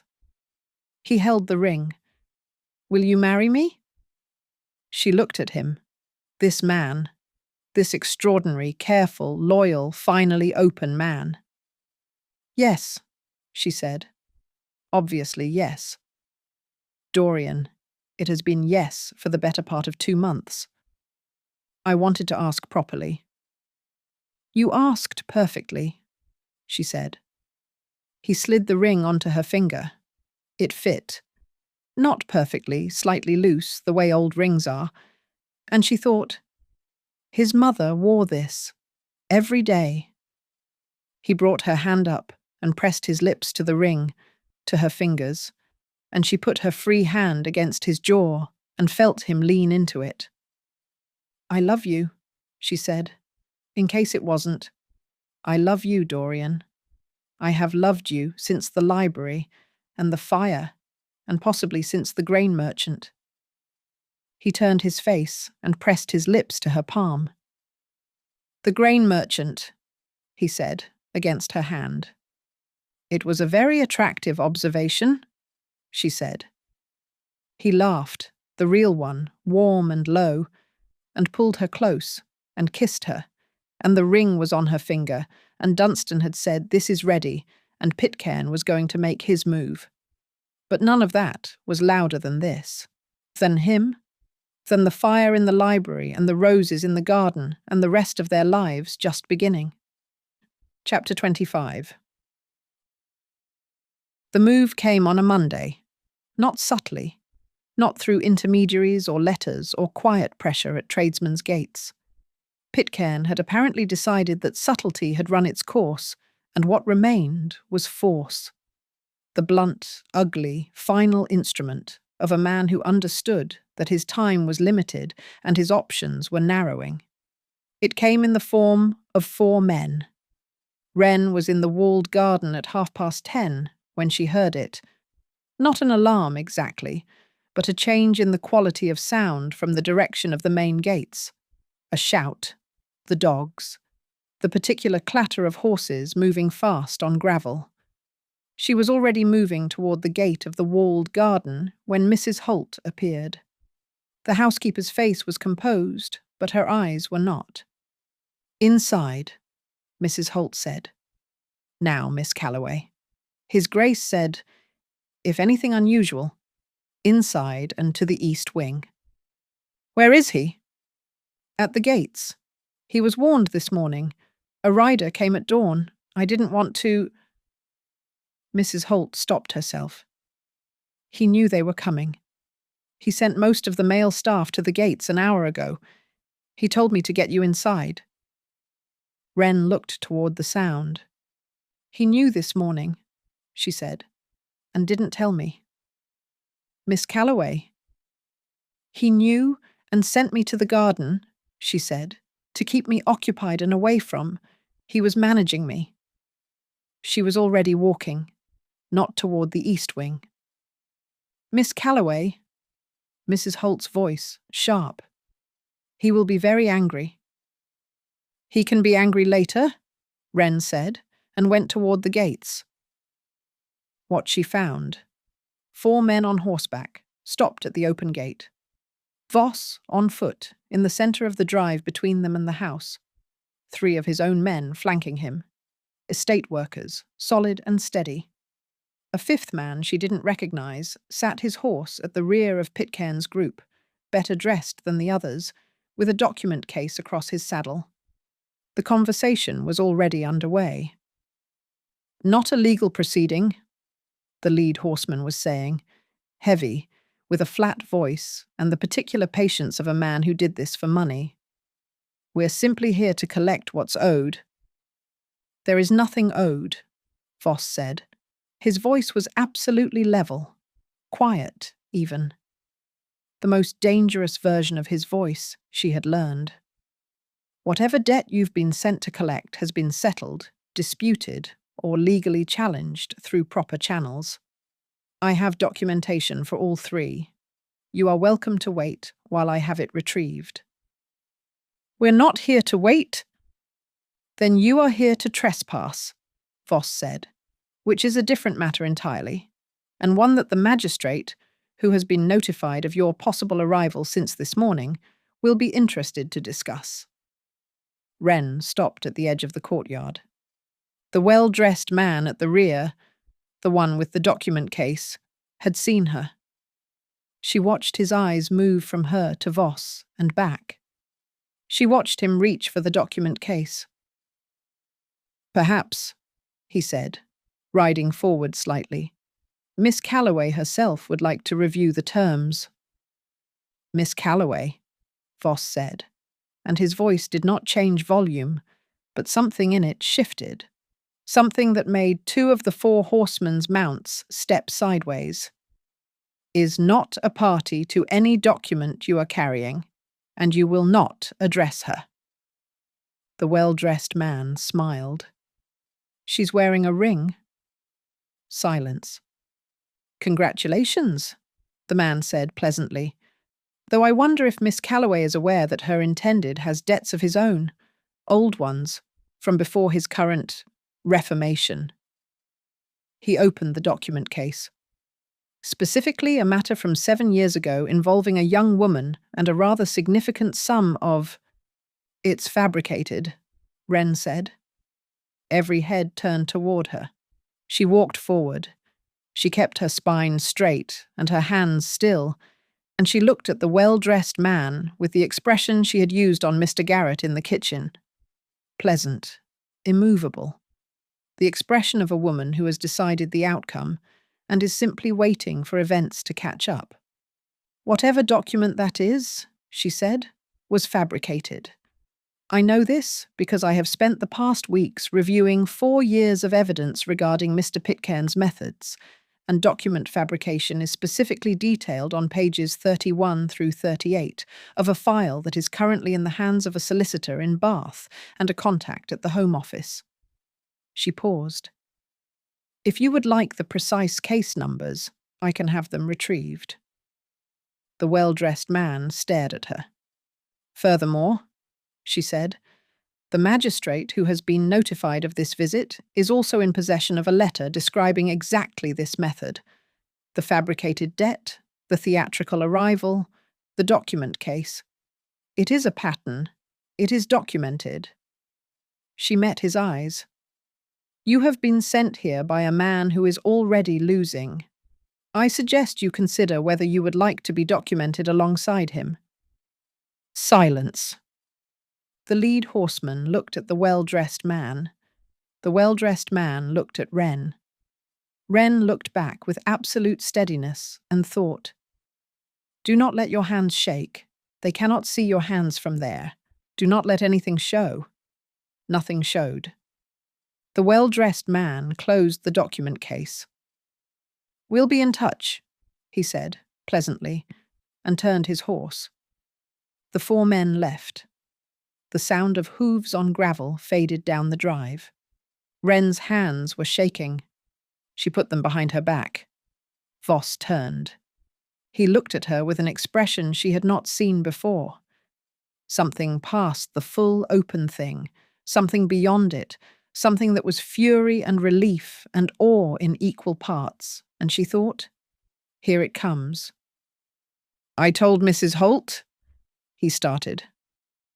"I know what you told Mrs. Holt," she said. "You were supposed to be in the East Wing." "Yes." "Wren?" "You knew this morning," she said. "You knew at dawn, and you sent me to the garden and didn't tell me. You managed me like—" She stopped. She breathed. "I am not someone to be managed. I am someone to be told."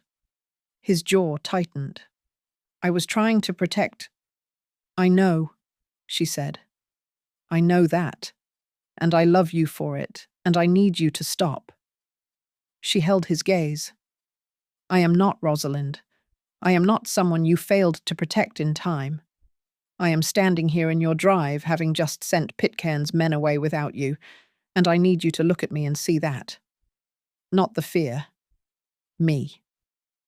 He looked at her. For a long moment he just looked at her. And then something in him, something old, something he'd been carrying since before she met him, cracked. Not broke. Cracked. The way old stone cracks in a thaw. The way things crack when they are finally warm enough.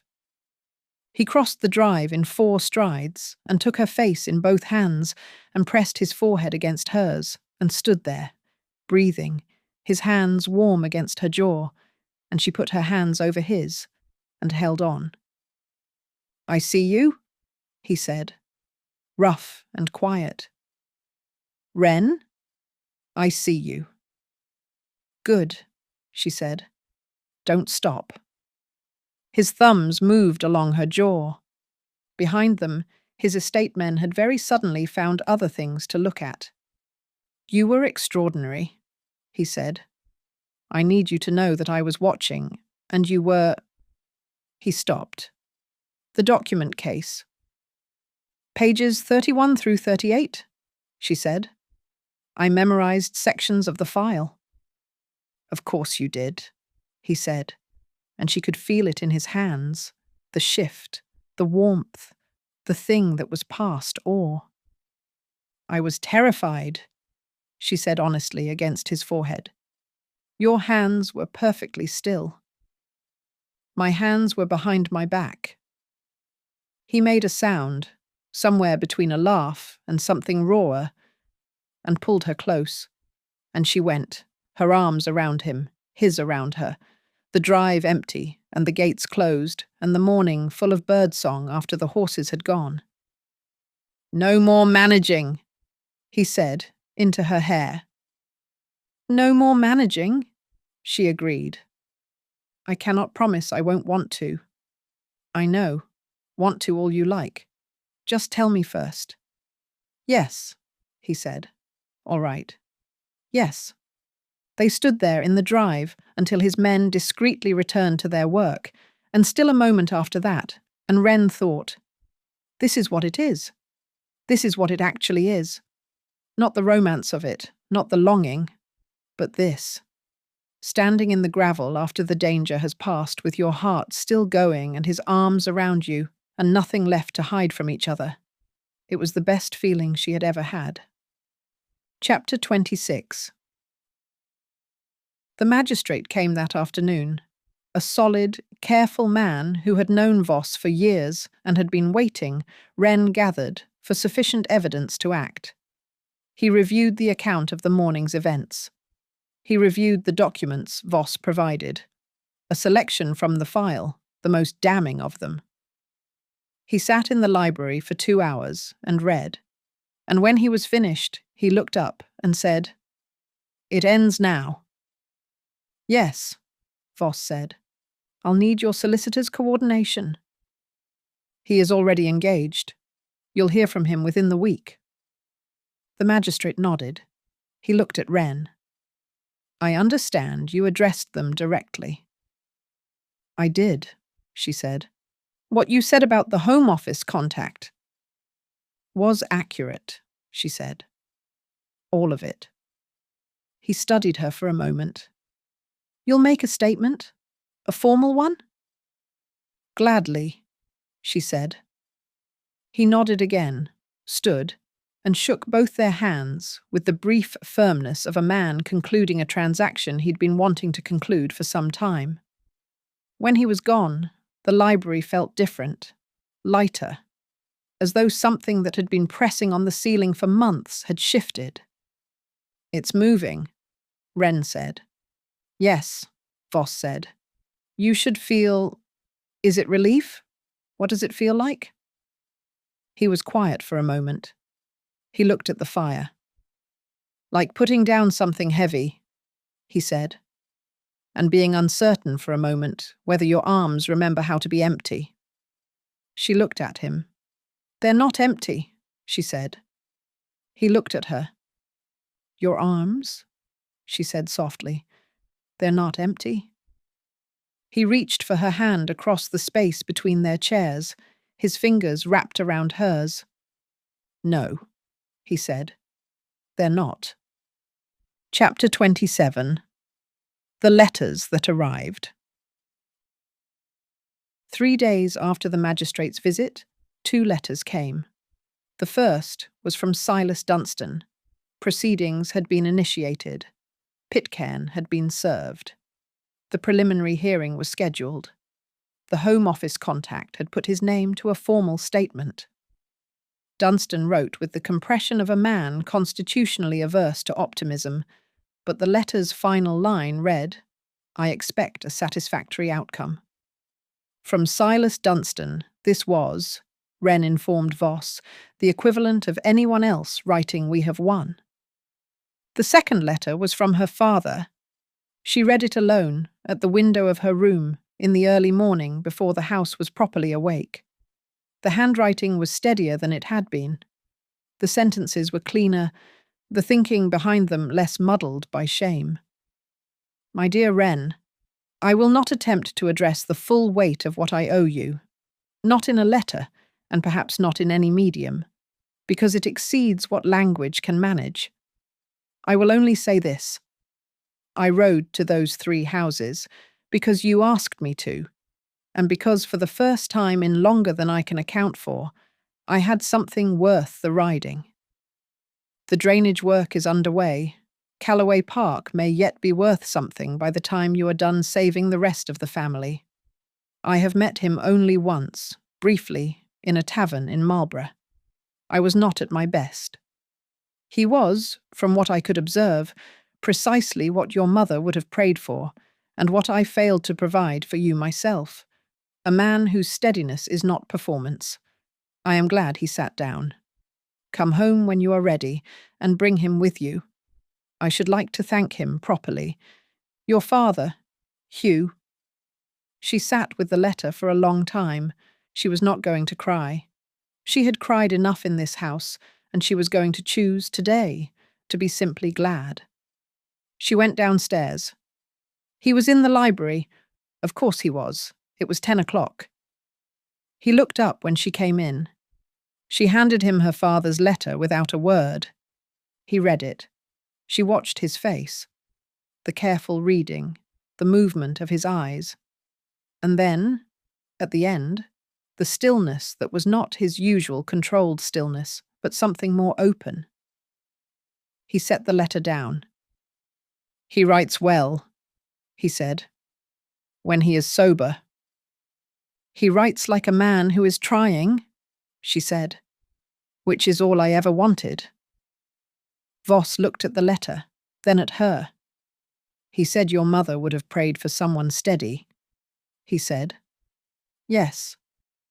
I am not always steady," he said, with the honesty she had come to depend on. "I have fears that are unreasonable, and instincts toward isolation that you will have to argue me out of for the rest of our lives." "I know," she said. "I have argued with you successfully on 17 separate occasions that I have counted. I'm not concerned." 17, he said. "I keep a record." His expression did the thing. "Of course you do." She sat in her chair, their chairs, the two by the fire that had gradually, definitively become theirs. She picked up the book she'd left face down yesterday. She found her page. He picked up his Roman law. He found his page. They read. Outside, the summer day was beginning. The roses in the walled garden were at their most abundant. She could smell them through the open window, that layered damask scent, the one that kept revealing itself. This, she thought, this ordinary morning, this is what she would choose again, from every possible beginning. Chapter 28. A fortnight after the magistrate's visit, on a warm evening when the windows of the library were open to the garden and the light was golden and long, Voss set down his book and looked at her. "Walk with me," he said. They walked, through the library door to the garden, down the path to the walled gate, into the rose garden where the evening light turned everything amber and the air was dense with scent. They walked the paths slowly, his hand finding hers without ceremony, their shoulders occasionally touching, neither of them speaking for a long time. At the stone bench, he stopped. She sat.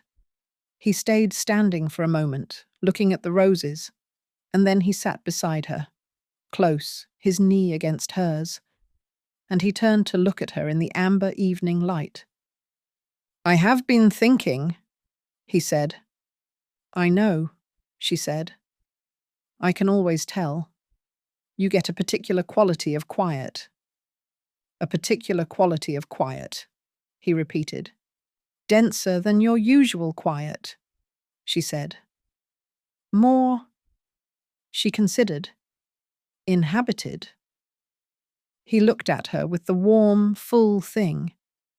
"I have been thinking," he said again, "about what I want, not what I have built, or what I have protected, or what I owe, what I want. Which is something I stopped asking myself 8 years ago, because the answer was not available." She was very still. "And the answer," he said, "is this. Exactly this. You in this garden, and your voice in my house, and your opinions on my accounts, and your handwriting on my letters, and your face across every dinner table for the rest of my life." He held her gaze. "I know I have asked you already. I know you have said yes, but I wanted to say it properly, not in a study covered in ink, not in the aftermath of crisis. Here, clearly." He paused. "You are what I want, Wren. All of it. You."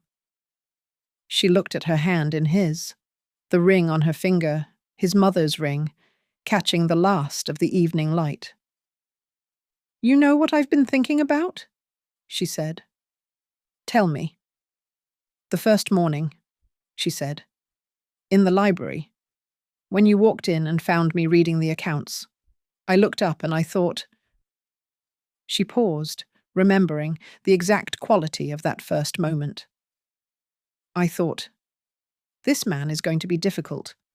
And I was right. You are. Enormously." She looked at him. I have also thought, almost every day since, that difficult is considerably preferable to easy when it comes with everything else you come with. He looked at her for a long moment. Everything else, he said. The fires you build, she said softly. The way you know every tenant's name. The way you stopped in front of your mother's painting and didn't know I was watching. The way you said large when you meant something that most people would have used 100 words for. She turned to face him fully. All of it, Dorian. I want all of it. He kissed her. In the walled garden in the amber evening with the roses closing around them and the light going slowly to gold, he kissed her with the particular warmth of a man who has stopped managing himself and simply is, fully present, fully given. She kissed him back the same way. His hand came up to her hair, her hands at his jaw, the bench warm beneath them, and the scent of the roses and the evening all around them, and nothing in the world pressing in. When they parted, he rested his forehead against hers. I love you, he said, low and sure. I know, she said. I love you too. You're going to be unbearable about being right, he said. About everything. 17 occasions and counting, she agreed. He laughed, the real one. She felt it against her face. Chapter 29. Pitcairn's final act was not subtle.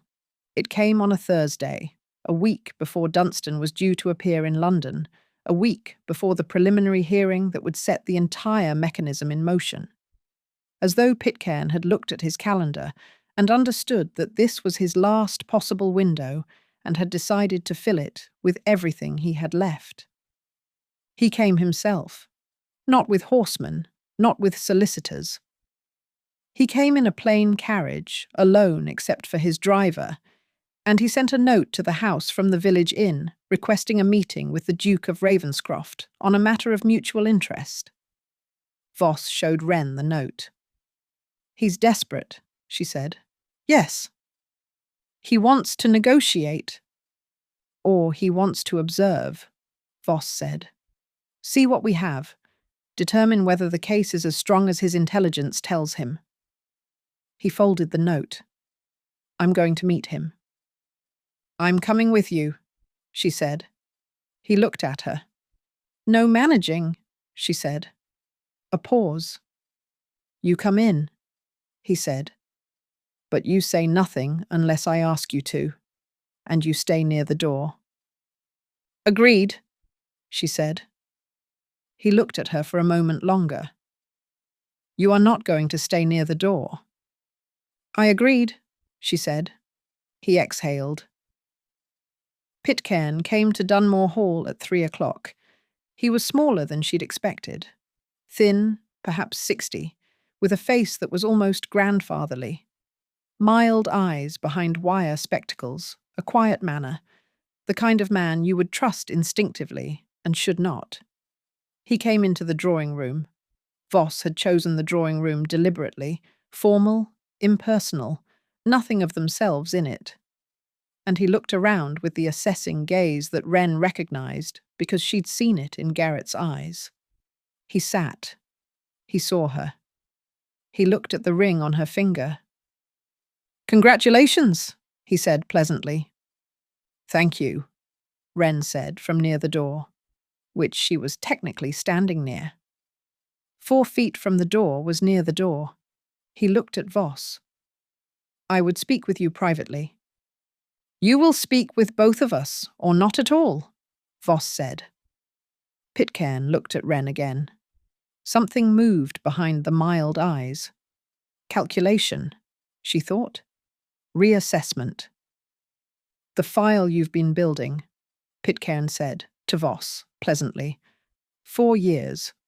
Quite thorough, I understand. Thorough enough, Voss said. There are gaps. There were. They have been addressed. Pitcairn was quiet for a moment. He pressed his fingertips together. I am a practical man, Your Grace.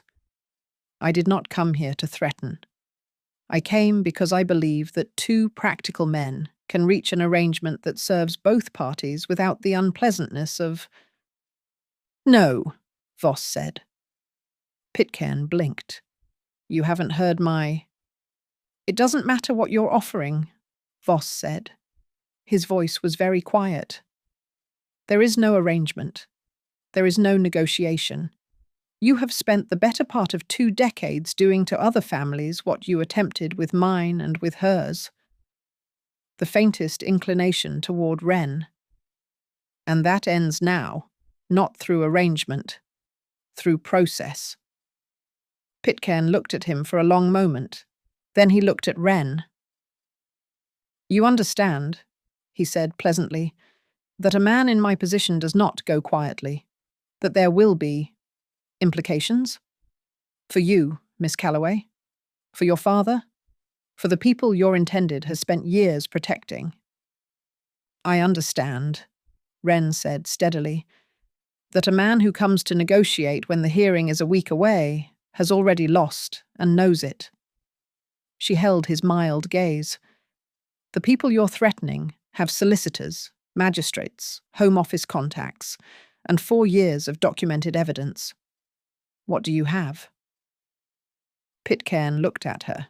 For the first time since he'd entered the room, the mildness in his eyes became something else. Not dangerous, calculating. Like a man doing a rapid, final accounting. He stood. He picked up his hat. Good afternoon, he said, and walked out. The drawing room was very still. Wren looked at Voss.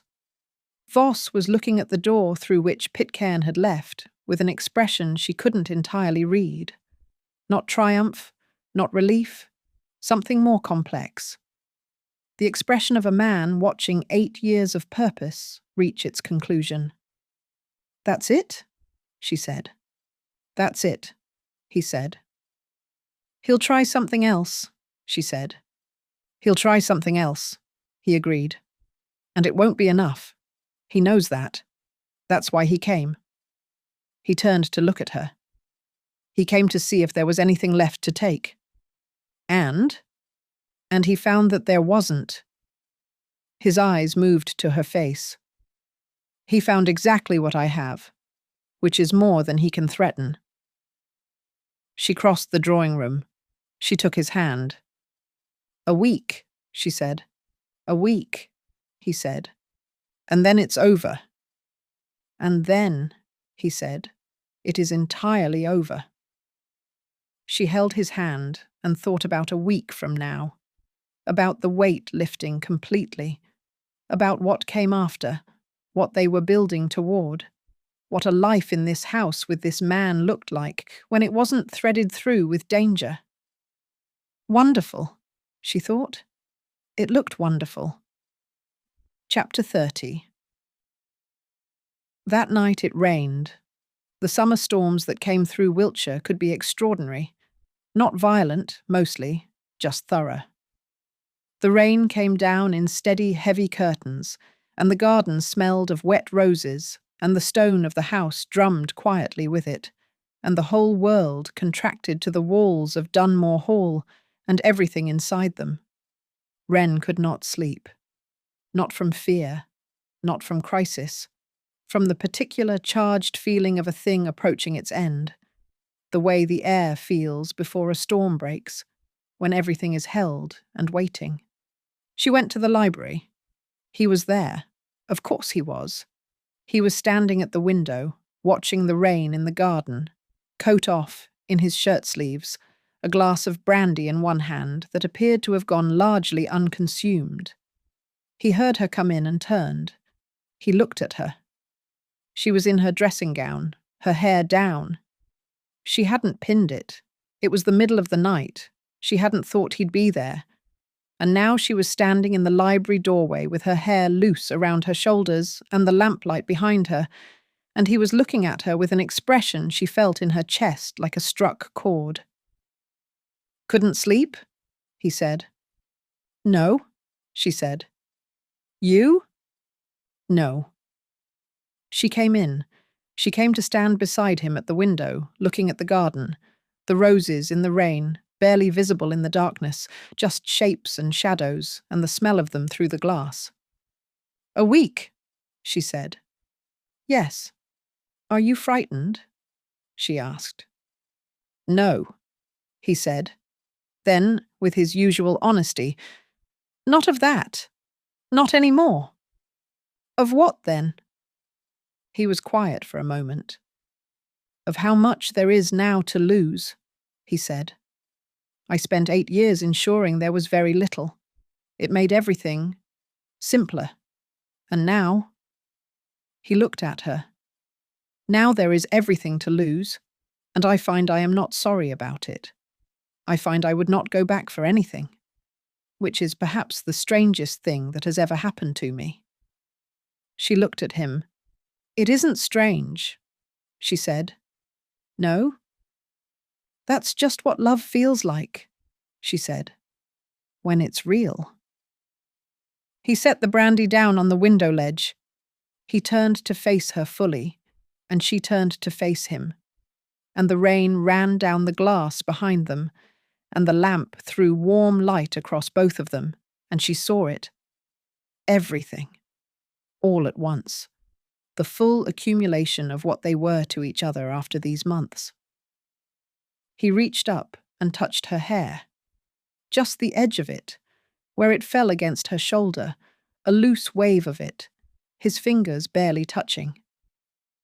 "May I?" he said. "Yes," she said. The simplest word. Always, yes. He drew her close, slowly, with the deliberateness he brought to everything, giving her every moment to decide.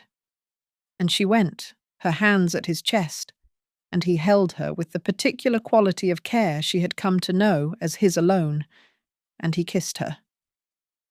Not as they'd kissed in the kitchen or the garden. This was different, deeper, slower, the rain against the windows and the lamplight and the middle of the night, and no crisis pressing in on the edges of it, just them, just this. His hands were warm at her waist. She felt the warmth of him through the thin fabric of her dressing gown and leaned into it. His fingers moved to her back, drawing her closer, and she went willingly, her arms around him now, nothing restrained in it. He kissed her like a man who had stopped performing composure and was simply, fully, there. She kissed him back the same way. When they parted, they stayed close, forehead to forehead, his hands at her back, her hands at his chest, both of them breathing. "Wren," he said. "I know," she said. "I don't want to." He stopped. He was doing the thing, managing himself. She could feel him doing it. She put one hand against his jaw. "I know," she said again, softly. "I know what you're managing and why, and I love you for it." She looked at him. "But I want you to know, whatever you decide, whatever you hold back out of care, I am not asking you to protect me from myself, not tonight." His jaw under her hand. His eyes. "Wren," he said, rough and quiet. "If I stop managing myself—" "Then stop," she said. The lamp burned low. The rain came down. He kissed her once more, her face, her jaw, the curve of her neck just below her ear. And she felt the warmth of his lips and the steadiness of his hands and the extraordinary feeling of being entirely, completely known by another person. She drew him closer. He whispered her name like a question, and she answered like a certainty. And there was nothing in the room after that but rain and lamplight, and two people choosing each other completely for the first time, without reservation, without the shadow of danger or the edge of crisis, simply because this was what they were to each other and had perhaps always been going to be. He was not what the stories said. He was better than anything she could have written for herself.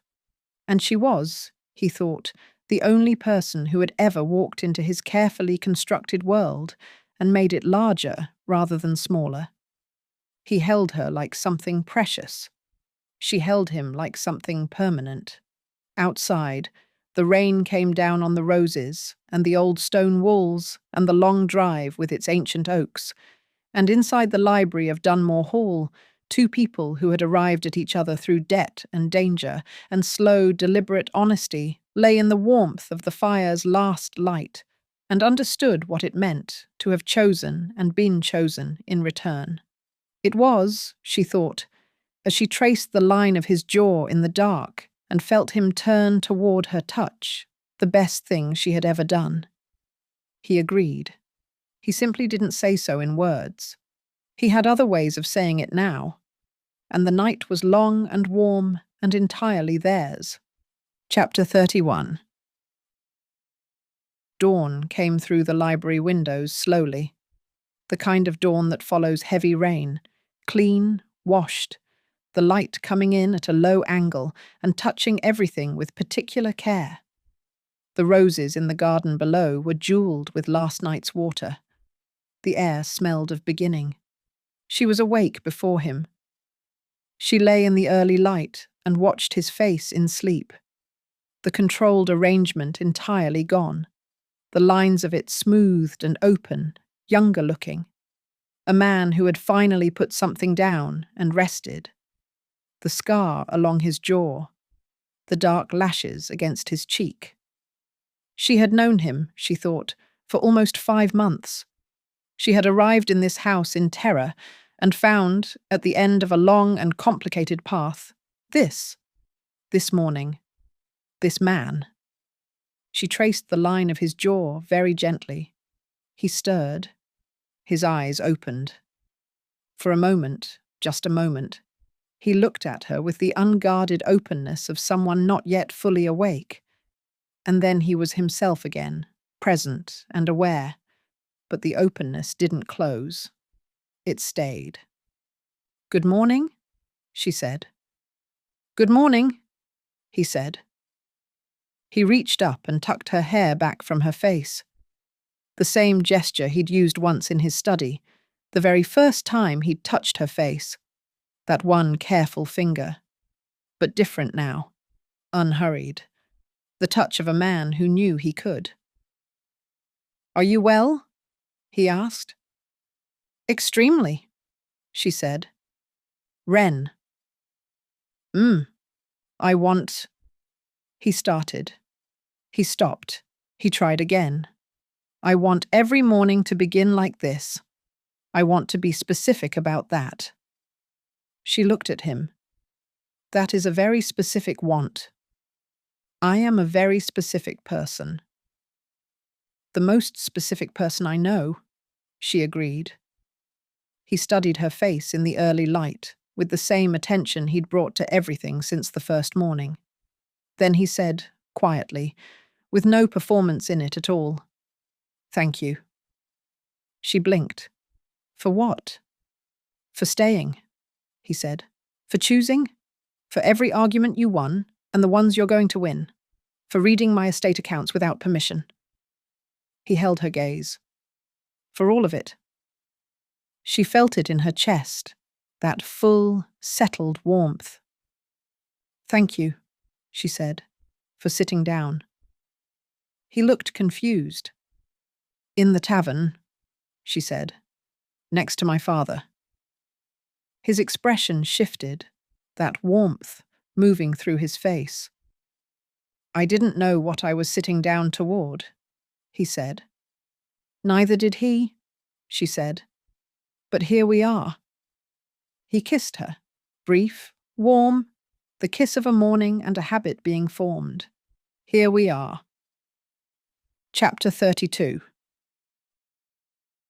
The week passed. Dunstan appeared in London on Thursday. The preliminary hearing proceeded.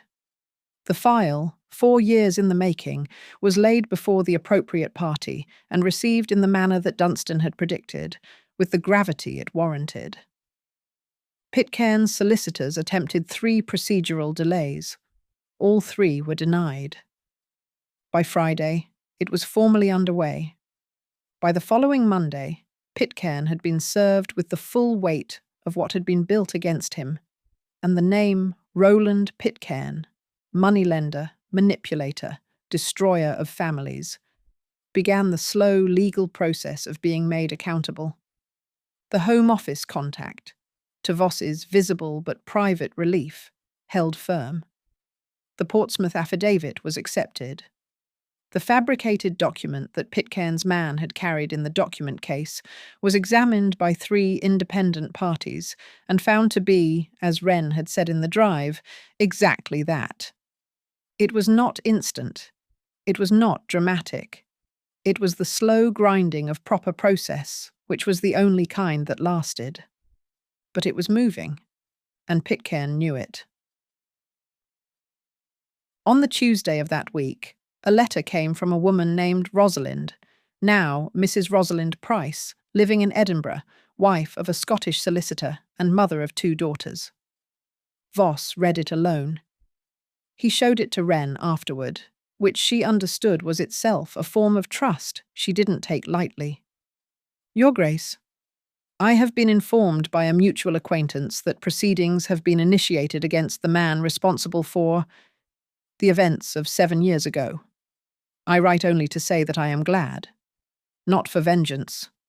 I have made my peace and my life, and I am content, but glad that it moves, finally, towards something right. I do not blame you for what happened. I never did, which perhaps I should have told you then. You tried. You tried with everything you had. The failure was not yours. I understand you are to be married. I hope she is someone who makes the walls feel smaller. Yours respectfully, Rosalind Price. Wren read it twice. She looked up. He was watching her. She's right, Wren said. You know that. About the blame. I know it better now than I did, he said. It took some time. And the walls? He looked at her. Considerably smaller, he said, by a significant margin. She handed the letter back.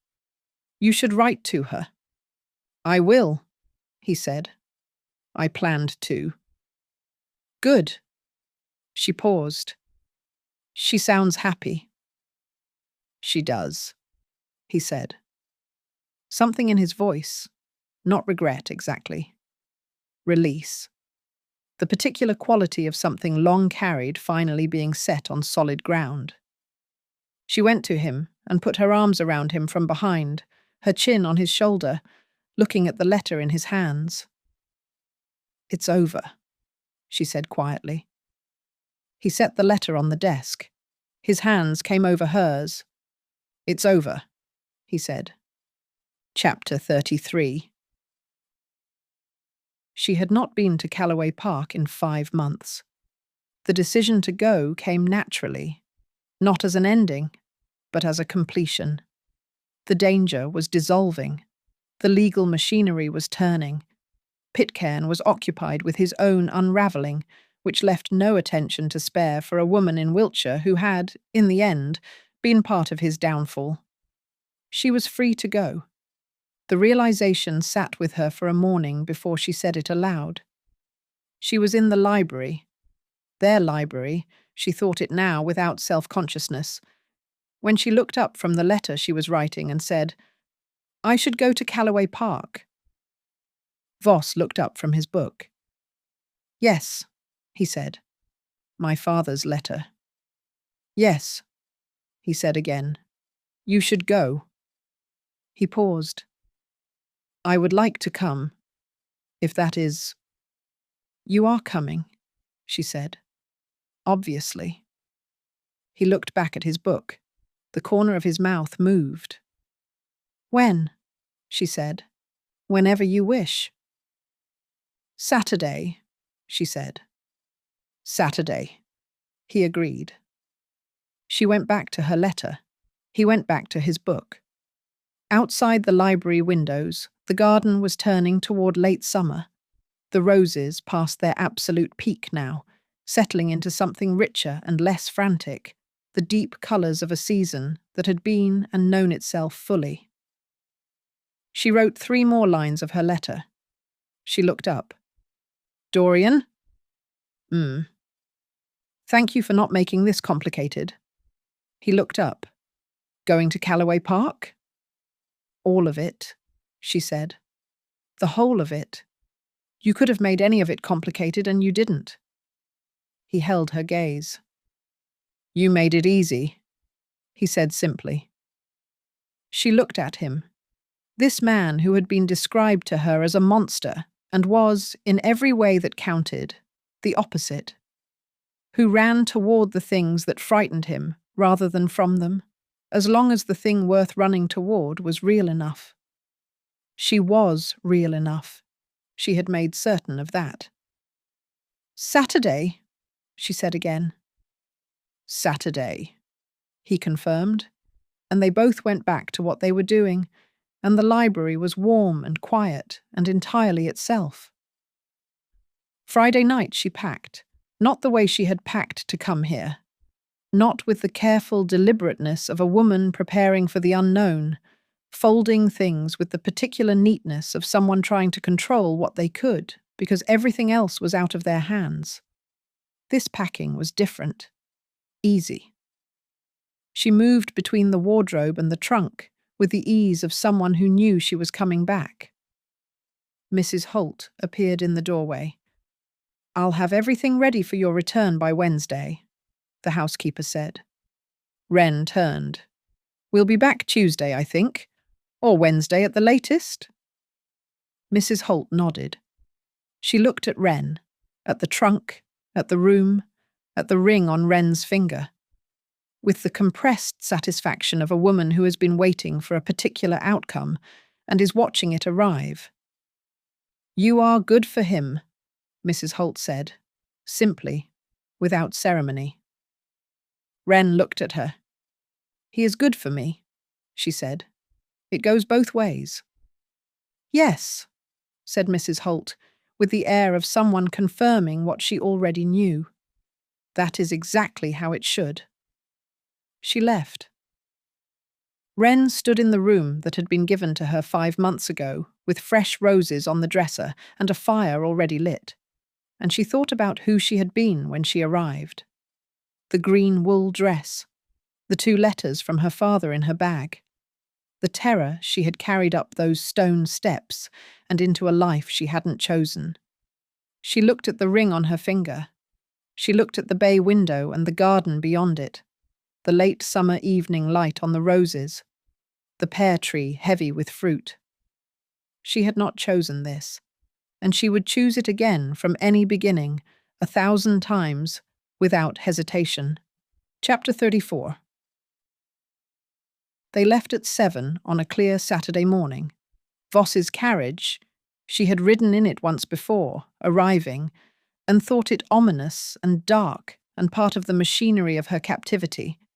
It looked different now, or she was different now. Probably both. He sat across from her, and she sat facing forward, and the gates of Dunore Hall went past the window. Open, properly open, both halves, thrown wide. And she watched them go and felt something that wasn't loss and wasn't relief exactly. Continuity, perhaps. The sense of a life that extended in both directions from this point, backward through everything that had been built and forward into everything that was going to be. "You're quiet," he said. "I'm thinking." "About?" "The gates," she said. "When I came, they were barely open, just enough for the carriage to pass." He looked at her. "I know," he said. "They're open all the way now." "Yes," he said.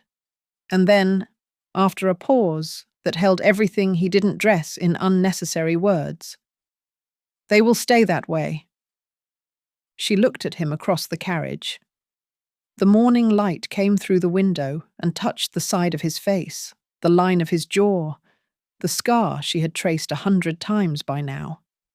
He was looking at her with the warm, full thing that she had stopped trying to name because it was simply his face when he looked at her, and that was sufficient.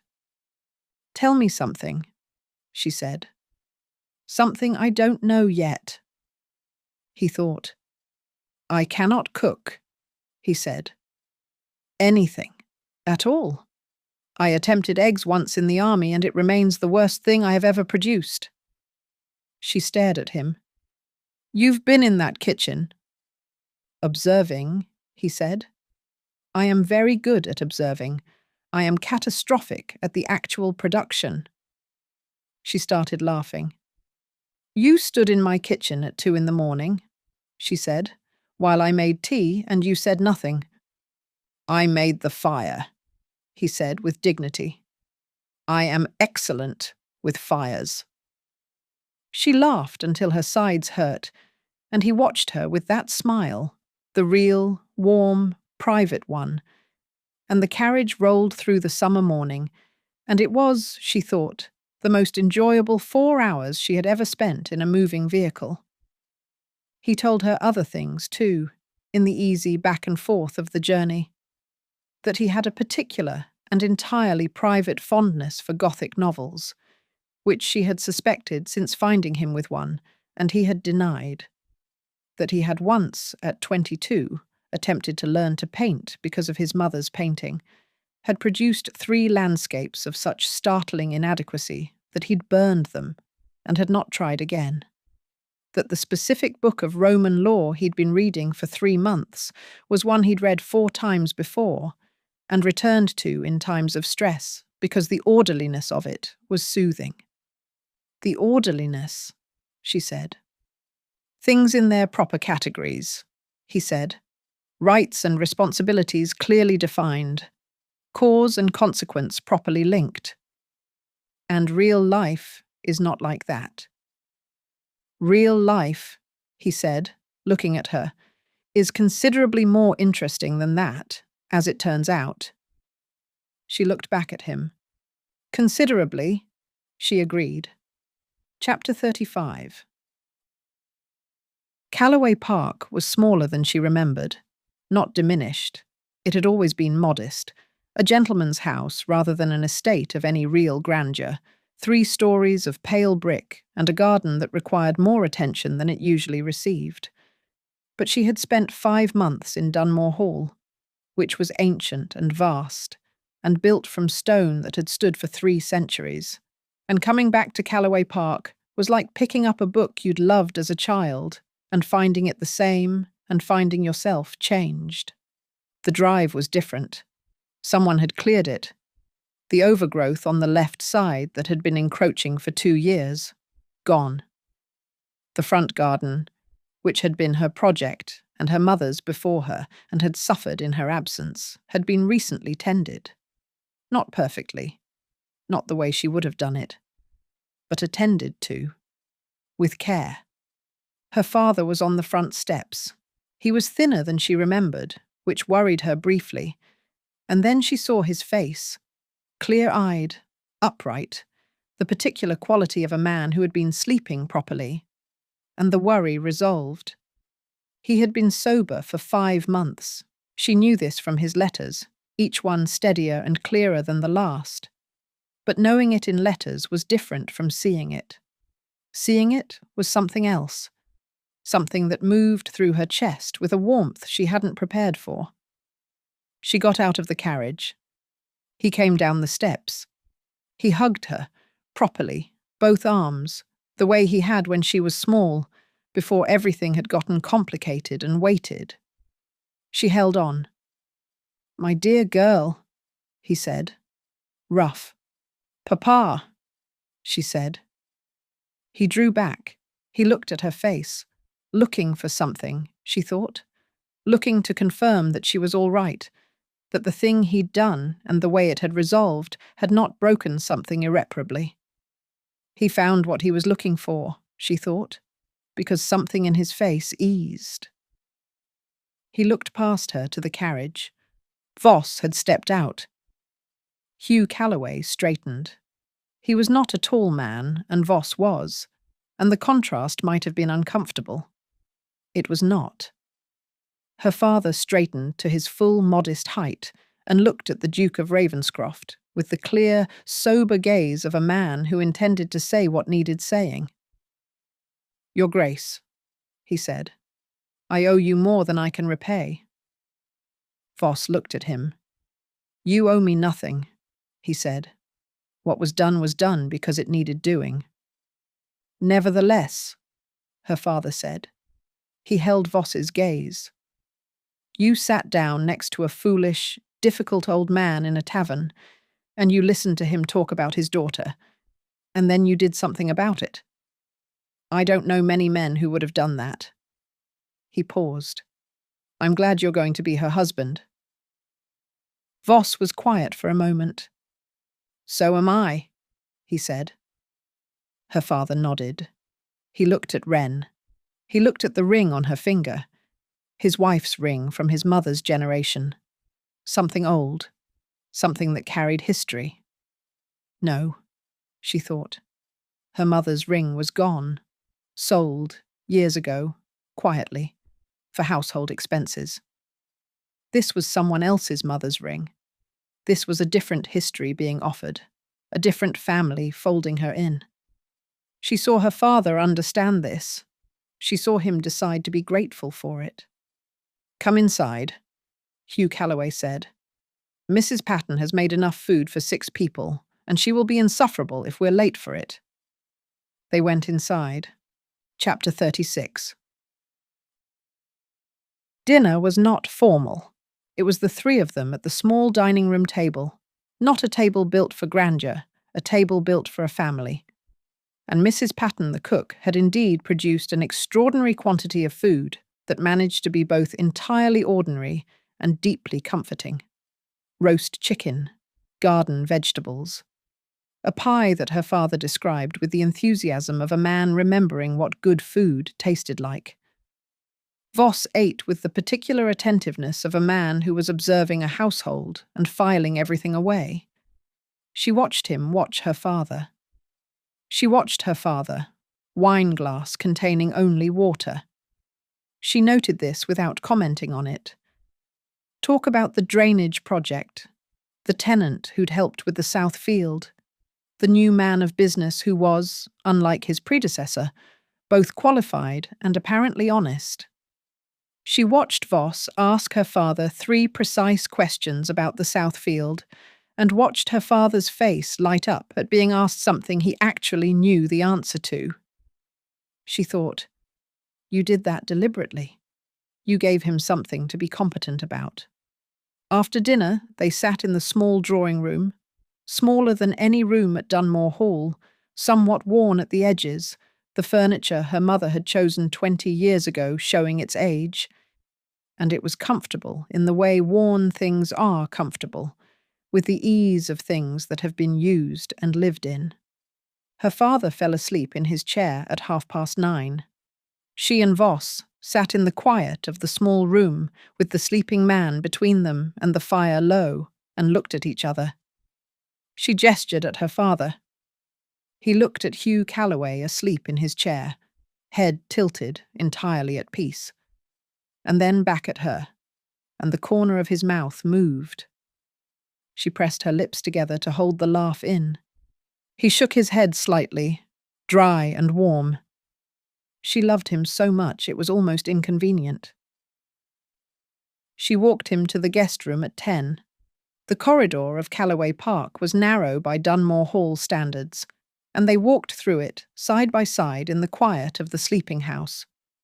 At the guest room door, she stopped. He stopped beside her. She looked up at him. He looked down at her with the warm, steady thing.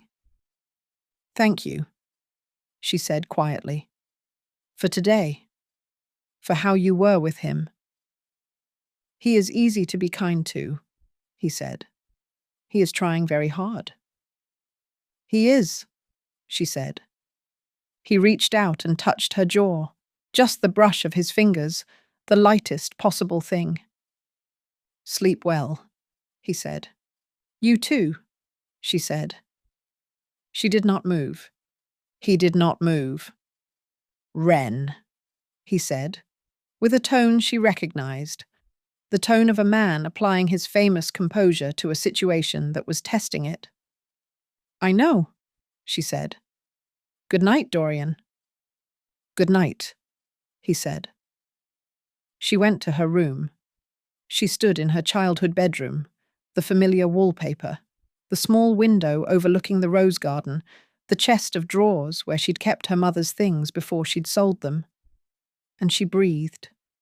This room, this house, this version of herself, before Dunmore Hall and everything it had given her. She was glad she'd been sent away. She was glad for every terrifying inch of it. She lay down and slept well for the first time in her childhood bed in years. And in the morning, the house smelled of coffee, and her father was in the kitchen talking to Mrs. Patton about the Southfield drainage with the unself-conscious enthusiasm of someone who had found his footing, and Voss was at the kitchen table with a cup of tea and the slightly alert expression of a man who had risen early and was waiting for the day to properly begin. He looked up when she came in. She looked at him across her childhood kitchen. This man, in this house, these two worlds fitting together like something she hadn't known needed fitting until now. Good morning, she said. Good morning, he said. Her father looked up from his drainage discussion.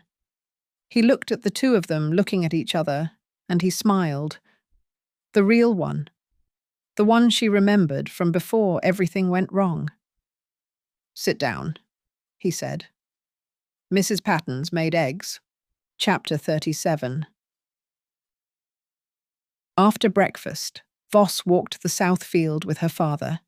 She watched them from the upstairs window, the two of them moving along the field's edge, stopping, crouching occasionally to look at something, her father pointing, Voss nodding, both of them in the easy, particular communion of people looking at a practical problem together. Her father's hands were animated. Voss's were in his pockets, but his attention was visible even at this distance. Phoebe arrived at 11, announced by nobody, appearing in the parlour with a basket of things from her mother's garden and an expression of absolute determination to be present for this. She took one look at Wren. You're different again, she said. Am I? Even more so than after my visit. She set the basket down. What happened? Wren looked at her.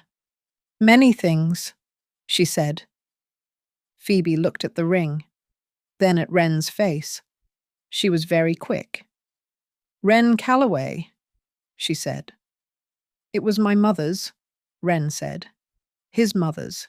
It's old. I don't care about the ring, Phoebe said, though she was looking at the ring with great interest. I care about your face. What about my face? It looks, Phoebe said carefully, like a face that has had everything it wanted and has stopped waiting for the other shoe to drop. Wren was quiet for a moment. Yes, she said. I think that's about right. Phoebe hugged her, properly, the way she always did. No ceremony, just warmth. Wren held on. Tell me everything, Phoebe said. Not everything, Wren said. The appropriate everything. Most of the appropriate everything, Wren agreed. They sat in the parlour for 2 hours, and Wren told Phoebe most of the appropriate everything, and Phoebe listened with the attention of someone storing details against future happiness. And when the men came back from the south field, her father went to find Mrs. Patton about luncheon, and Voss appeared in the parlour doorway and found Phoebe and Wren on the settee with their heads together and the air of an interrupted confidence. He looked at Phoebe. Phoebe looked at him. Your Grace, she said. Miss Dunstan, he said. I have been hearing good things, she said. I expect you have been hearing a great many things, he said. Most of them good, Phoebe said pleasantly. Sit down, Your Grace. We don't stand on ceremony here.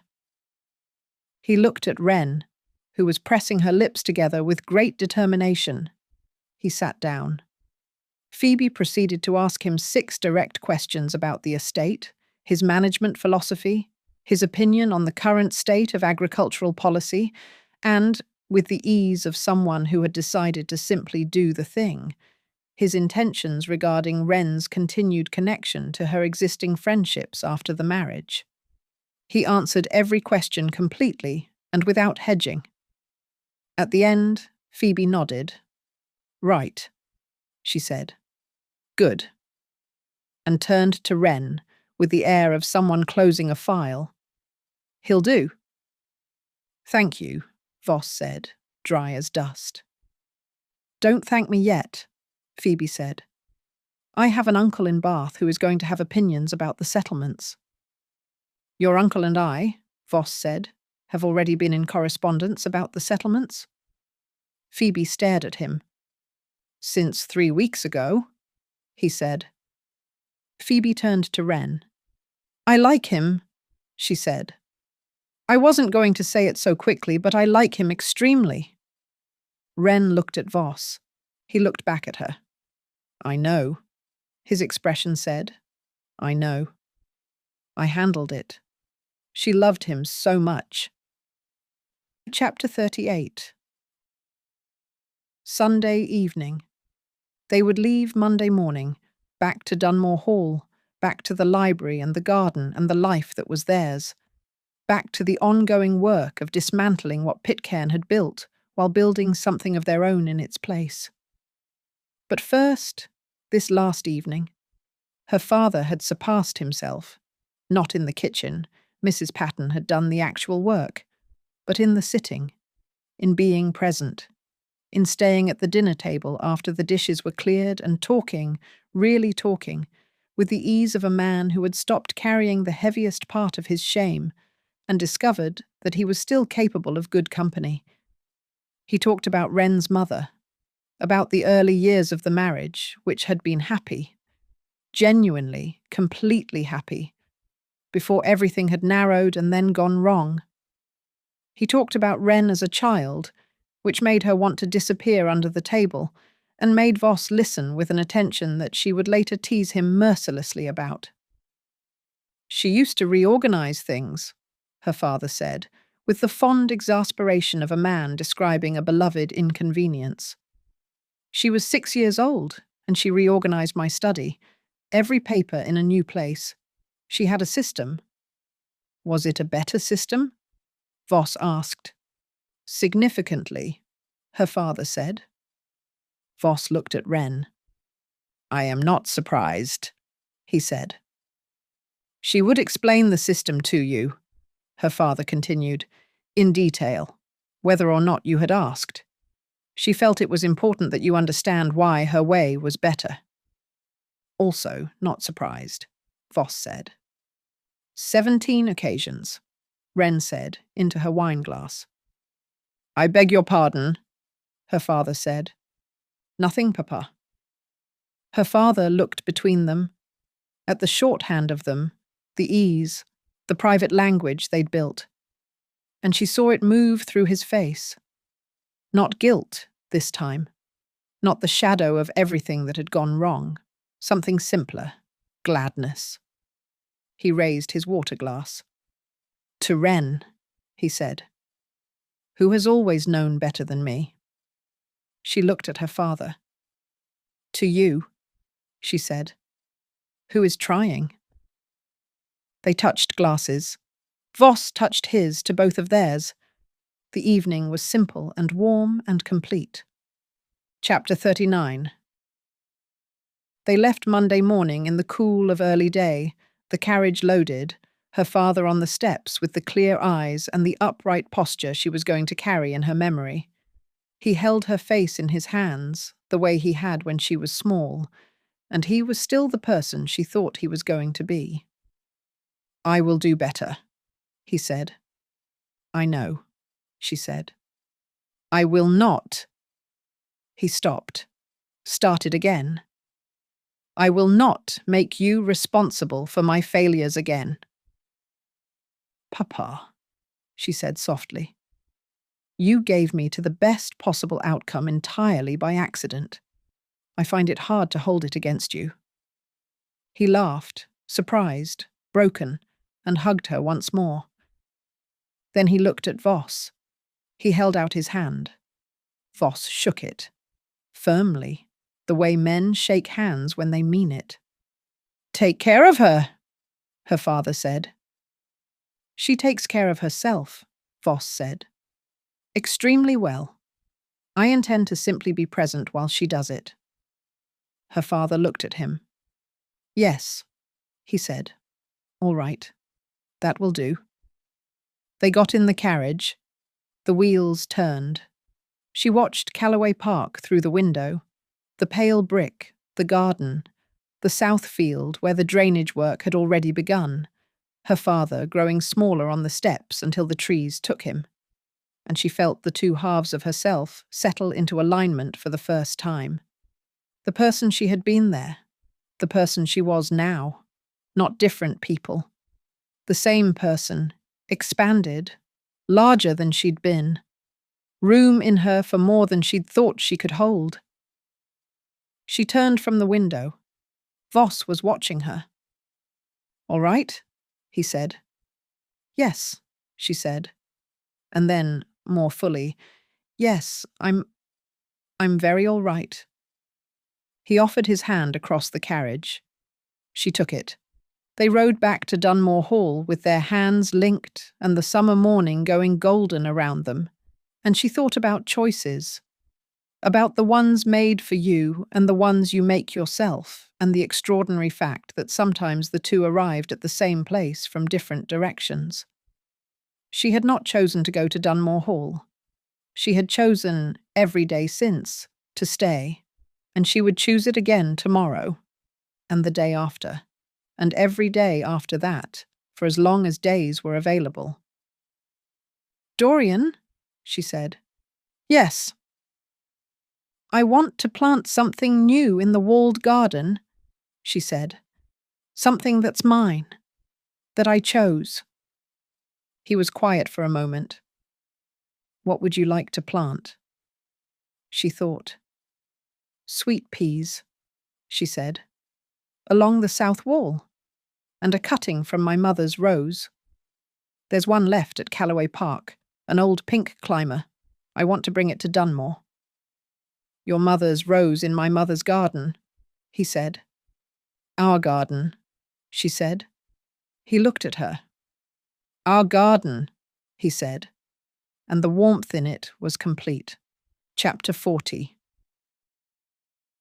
They came through the gates at noon, both halves open, wide. The October light coming through the oaks in long golden shafts, the drive scattered with the first leaves of the turning season. And at the end of it, Dunmore Hall. Old stone, high windows, the ivy on the east wing gone a deep autumn red. She had been terrified of this house. She looked at it now and felt what she had felt that first morning in the beautiful room with the roses on the dresser. Not terror, but something it had taken her months to name. Possibility. The carriage stopped. She stepped out. The door of the house opened. Mrs. Holt, on the steps, with the compressed satisfaction of a woman whose household was back in order. Behind her, the cook and two housemaids and the footman, arranged with the casual affection of a staff welcoming back people they considered their own. Wren looked at them. She thought of the first morning, the long, dark corridor. "You will be comfortable here." She was. She was entirely, completely, irreversibly comfortable here. She went up the steps. Mrs. Holt, without ceremony, took both of her hands and held them briefly. "Welcome home, Miss Calloway," she said. Wren looked at the woman who had put roses in her room the day she arrived, who had told her he was not what the rumours said, who had served him for 14 years and understood him in the quiet way of people who care without requiring acknowledgement. "Thank you," she said. For everything. For all of it. Mrs. Holt pressed her hands once more and released them. Voss came up the steps behind her. He paused beside Wren, his shoulder against hers, and looked at his house. She looked at it with him. "Well?" he said. "Indeed," she said. They went inside. Chapter 41. They were married in November, quietly, in the church in Dunore village, the one she'd seen on their first trip to the village, with the postmaster who'd told her about the mill. The same postmaster stood in the back row and nodded with great satisfaction throughout. Phoebe stood beside Wren, Silas Dunstan, who had been invited as a professional courtesy and arrived as what appeared to be genuine feeling, stood beside Phoebe and looked the entire time as though he was reviewing documents in his head, which was his version of being moved. Her father stood with her and walked her down the aisle and was sober and upright and entirely present in a way that cost him something. She could see it, and was worth it. She could also see that. And she loved him for every inch of the effort. Voss stood at the front of the church in a dark coat, no adornment, nothing theatrical, and watched her come toward him with an expression that made the entire assembled company suddenly find it necessary to look at the stained glass windows. The vows were simple. She said hers clearly, her voice steady, looking at him. He said his quietly, with the particular weight of a man for whom words were not offered lightly, and were therefore worth more when they came.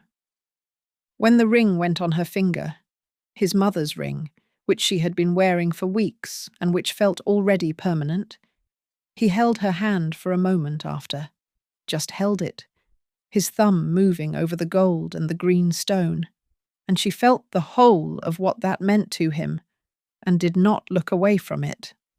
The church was warm, and the light came through the stained glass in colours, and outside the November morning was sharp and clear, and she married the man she loved in the village that had rebuilt itself with his help, and filed no record of the fact. After, in the carriage back to Dunmore Hall, just the two of them, the others following behind, he held her hand and looked at her with the settled, complete thing. "Well," she said. "Well," he agreed. "We are married," she said. "We are. How do you feel?" He thought about it seriously, which she loved about him. He always thought seriously about questions that deserved it. "Like a man who has arrived somewhere he did not know he was travelling toward," he said, and found it to be exactly right. She looked at him. "That is very nearly a romantic declaration," she said. "I have been practicing," he said. She laughed. He watched her laugh with that expression, that warm, entire, private expression. And she thought, there is the rest of my life. Right there. She could not imagine wanting anything more. Chapter 42. 6 months later. Spring came back to Dunmore Hall. It always would, she thought. That was the nature of gardens and of stone houses and of lives built on solid ground. They continued. They came back around.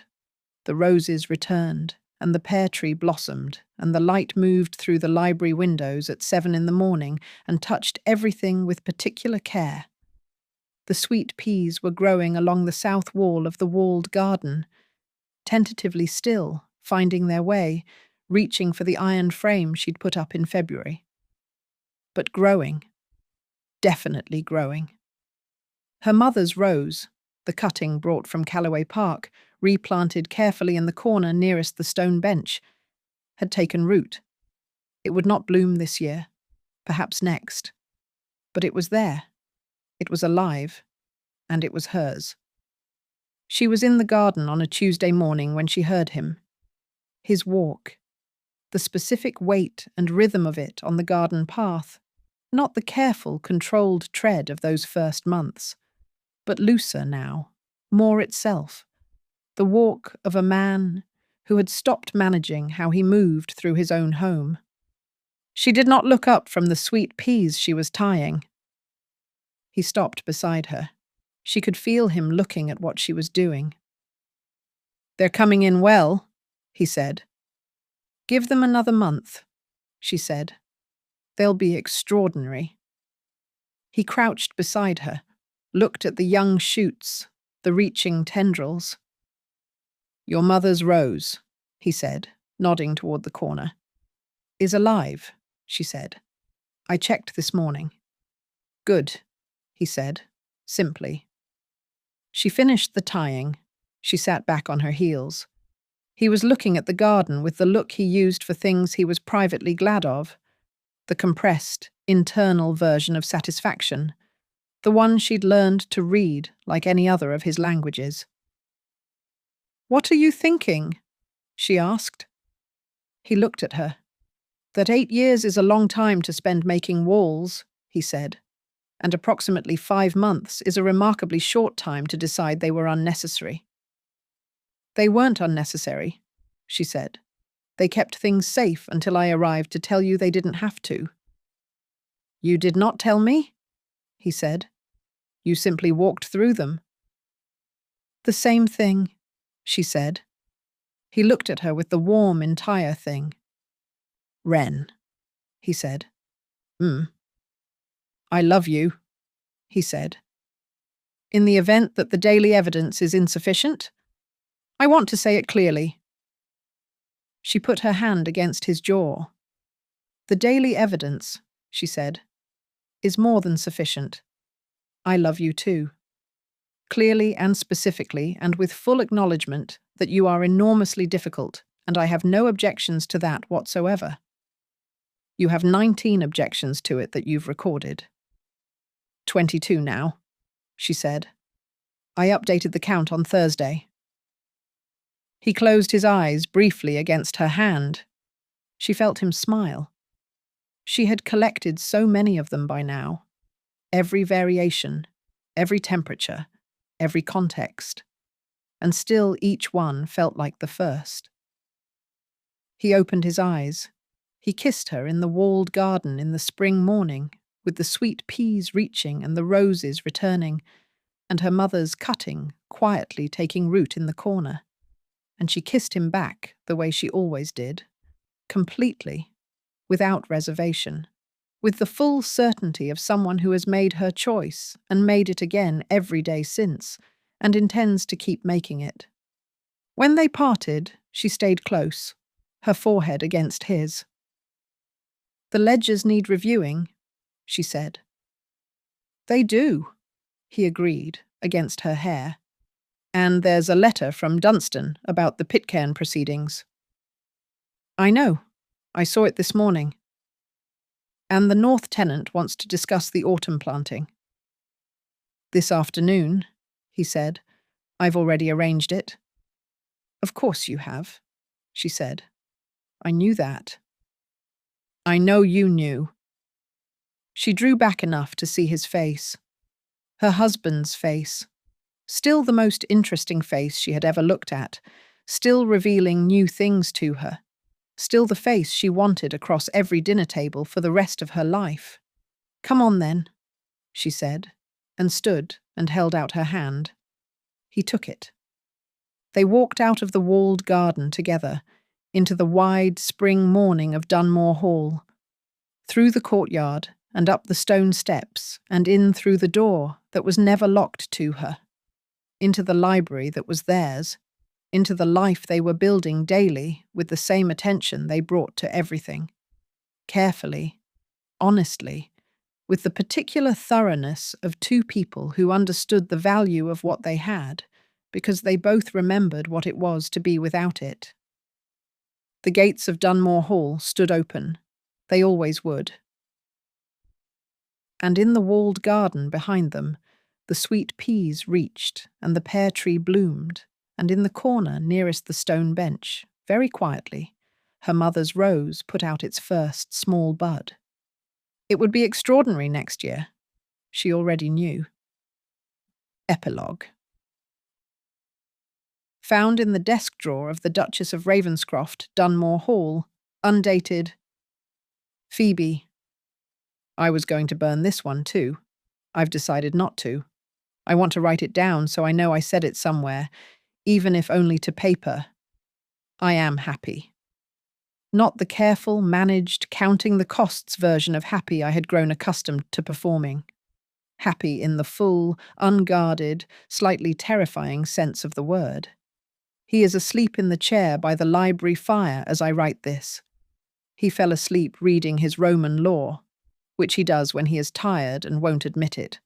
And I put a blanket over him and came to the desk, and I am looking at him and thinking, this is mine.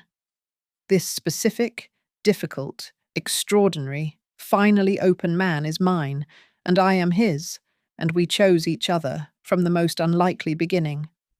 I have 22 recorded objections to his character. I am very fond of all 22. I planted my mother's rose in his mother's garden. Next spring it will bloom. I think they would have liked each other. Tell your uncle I said he did good work. Tell your mother thank you for the intervention with Lady Fenwick. Tell yourself that you were right. You were right, Phoebe. About all of it. Don't let it go to your head. All my love. Always. Wren Ravenscroft. P.S. He read the Gothic novel, all the way through. He will not admit to enjoying it. He enjoyed it enormously. I have documentation. The end. And just like that, the truth begins to unravel. Tell me, do you trust the Duke now, or are you still waiting for the danger to reveal itself? I read every comment, so don't be shy. If this story pulled you in, leave a like and subscribe. Your escape into romance awaits. Until the next chapter, happy listening.